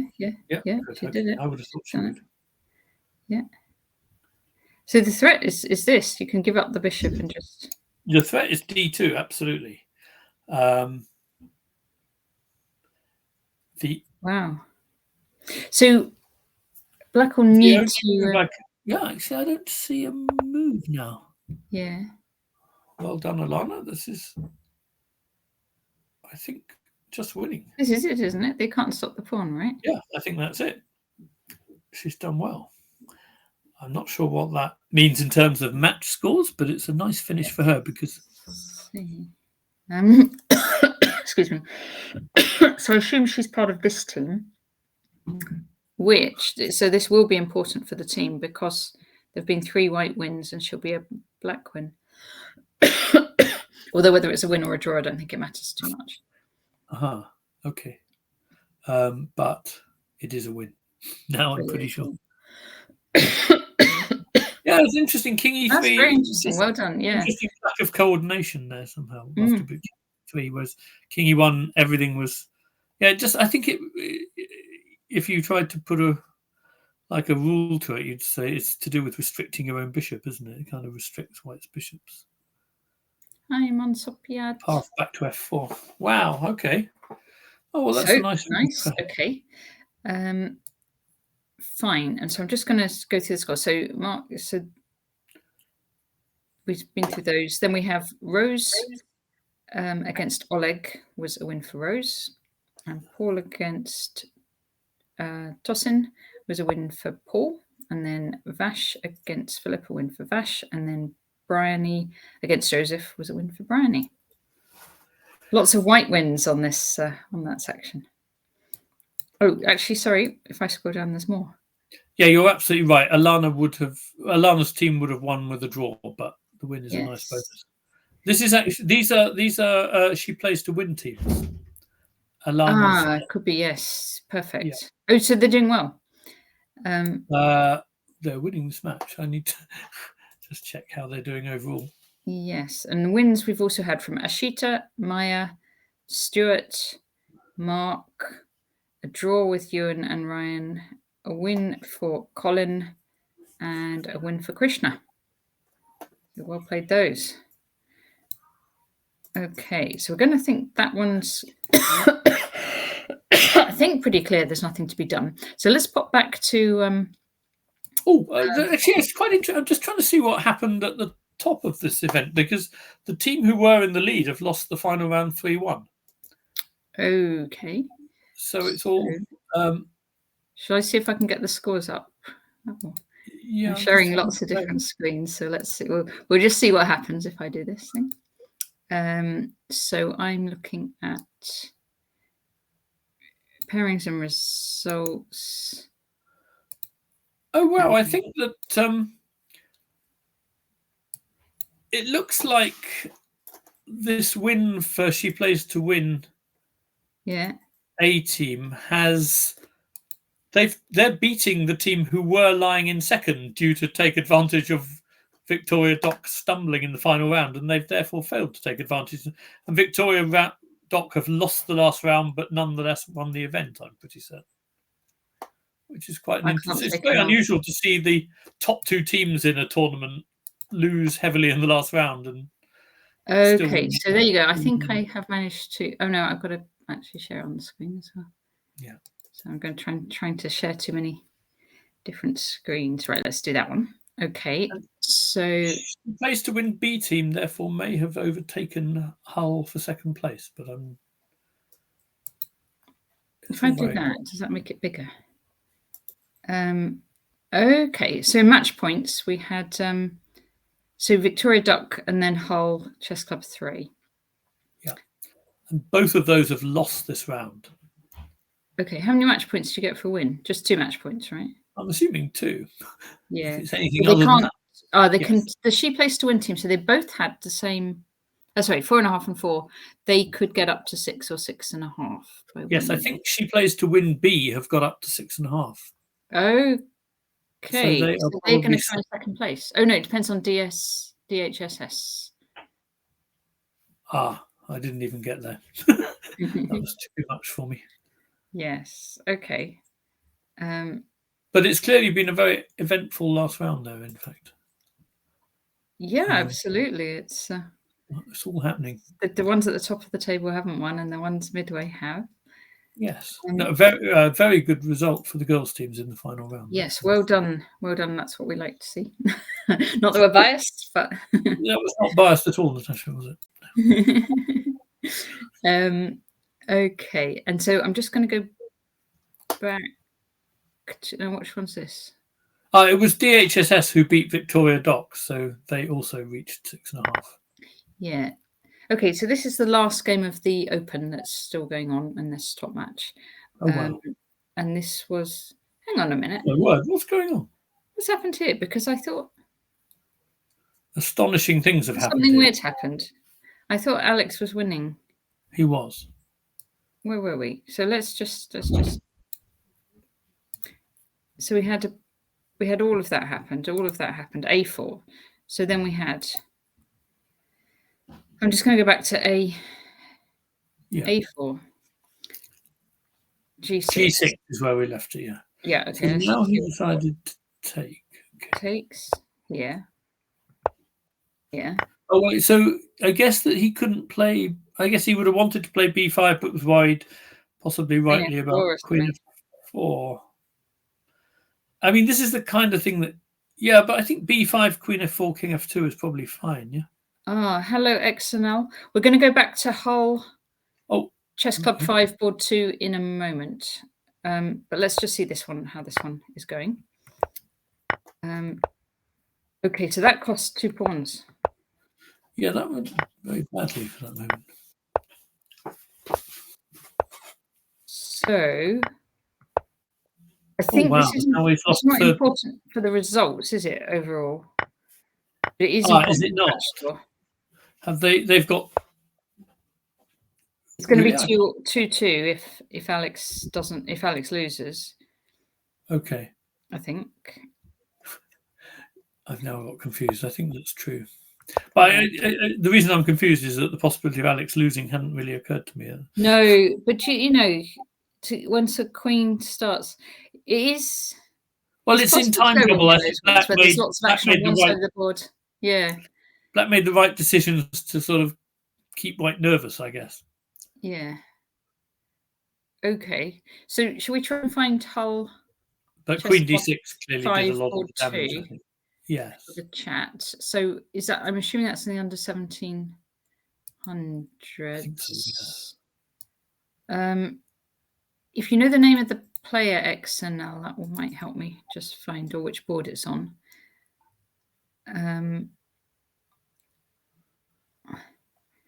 Do we know which board Hull Chess Club 5 is?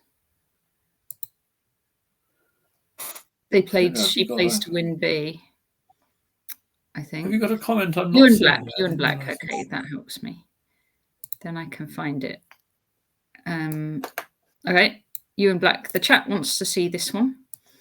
I'm going to go really, really fast though, because I think we're kind of going to wind up in a second. But let's have a look at this.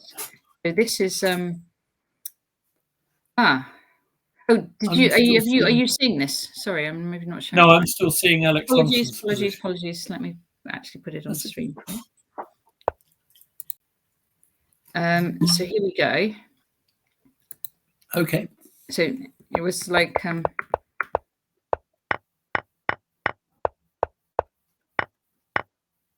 got isolated queen pawn position check, and pawn gets taken. Oh, no, we've got to be careful here, right? White's got to be careful because there's a pin of that knight on f3 to the rook. So but I think black might have overacted because there's oh wait, no, queen e4 check looks like a move. Oh my goodness, it's all happening. Queen e4 check might have been a move. I don't know.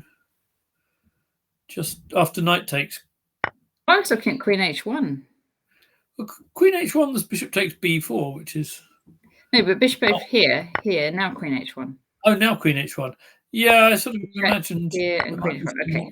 Okay, so he stopped queen b4, might be quite sensible. Now the queen's in danger of being trapped. Okay, the knight might get trapped. Okay. Oh, and then castle long and trap the queen. Oh, golly, this is all too clever. But, oh, no, you can't take on f3. Okay. Oh, wait a second. So you could take...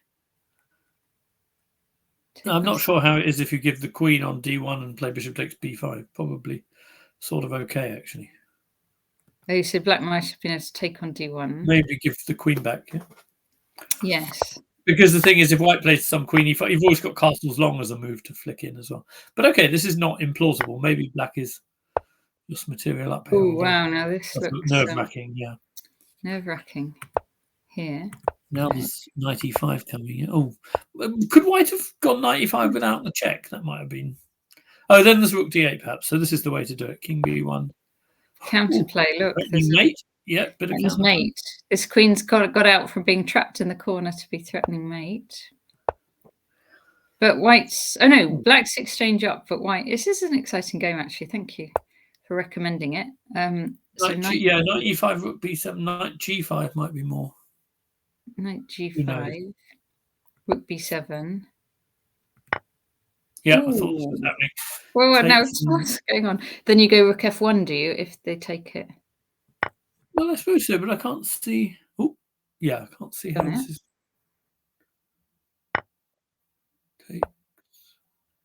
Check. Aha, into perpetual. No, more. Going for mate. More happening. Perpetuals, I suppose. Oh, yeah, exciting. Thank you. Wow. Yes. Yeah. What a game. Gosh. Cool. Okay, let's go back. We'll go back. That was nice, actually. Yeah. Let's back to the other one. Oh.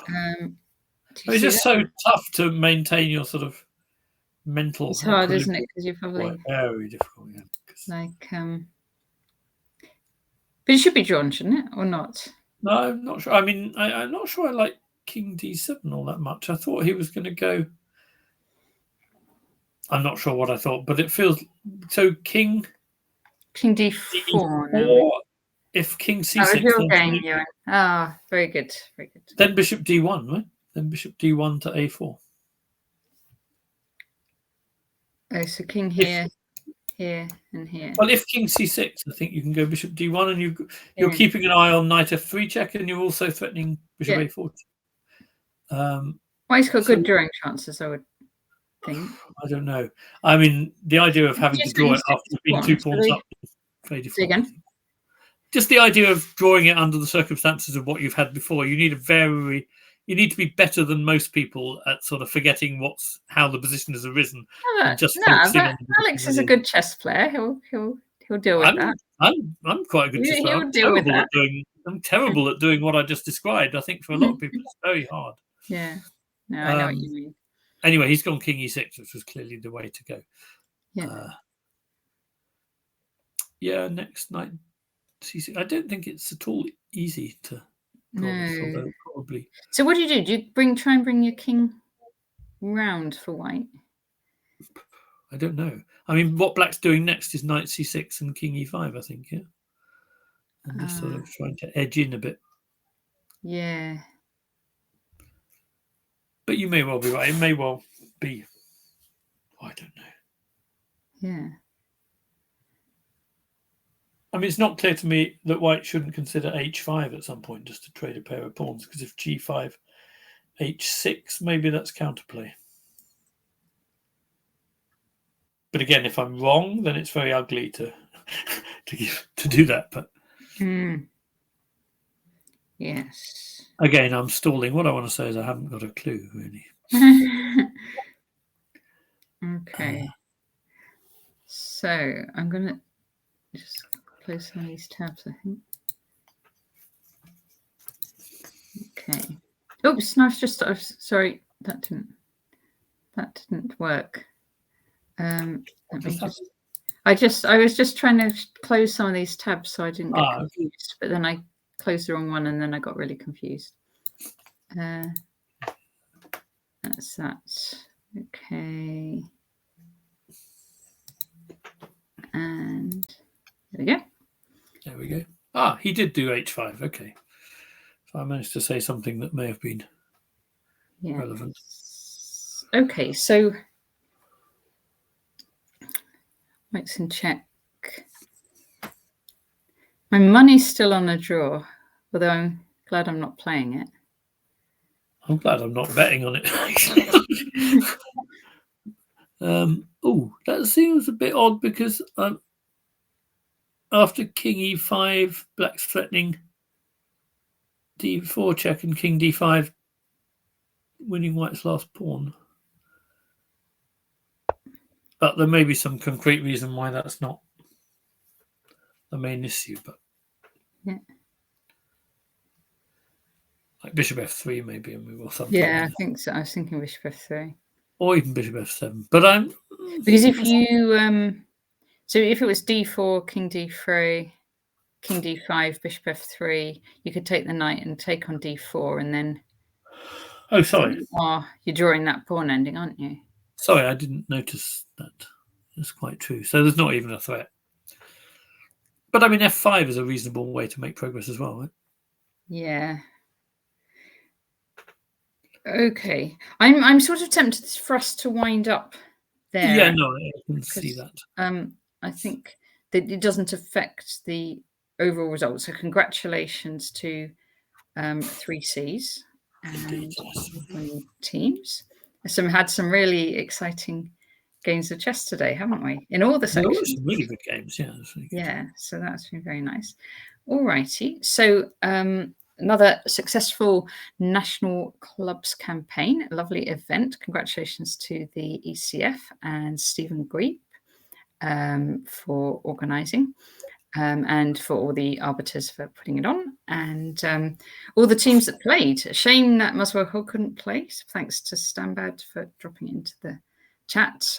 You can't really budget for storms ending or public transport. Yeah, it's really hard to foresee that. Really, it's a bit tough. Yeah, but it's lovely to see so many clubs taking part. Well done also to the She Played to Win teams for their wins today. Yep, that's good. Very good. Okay, and thanks everyone very much for watching.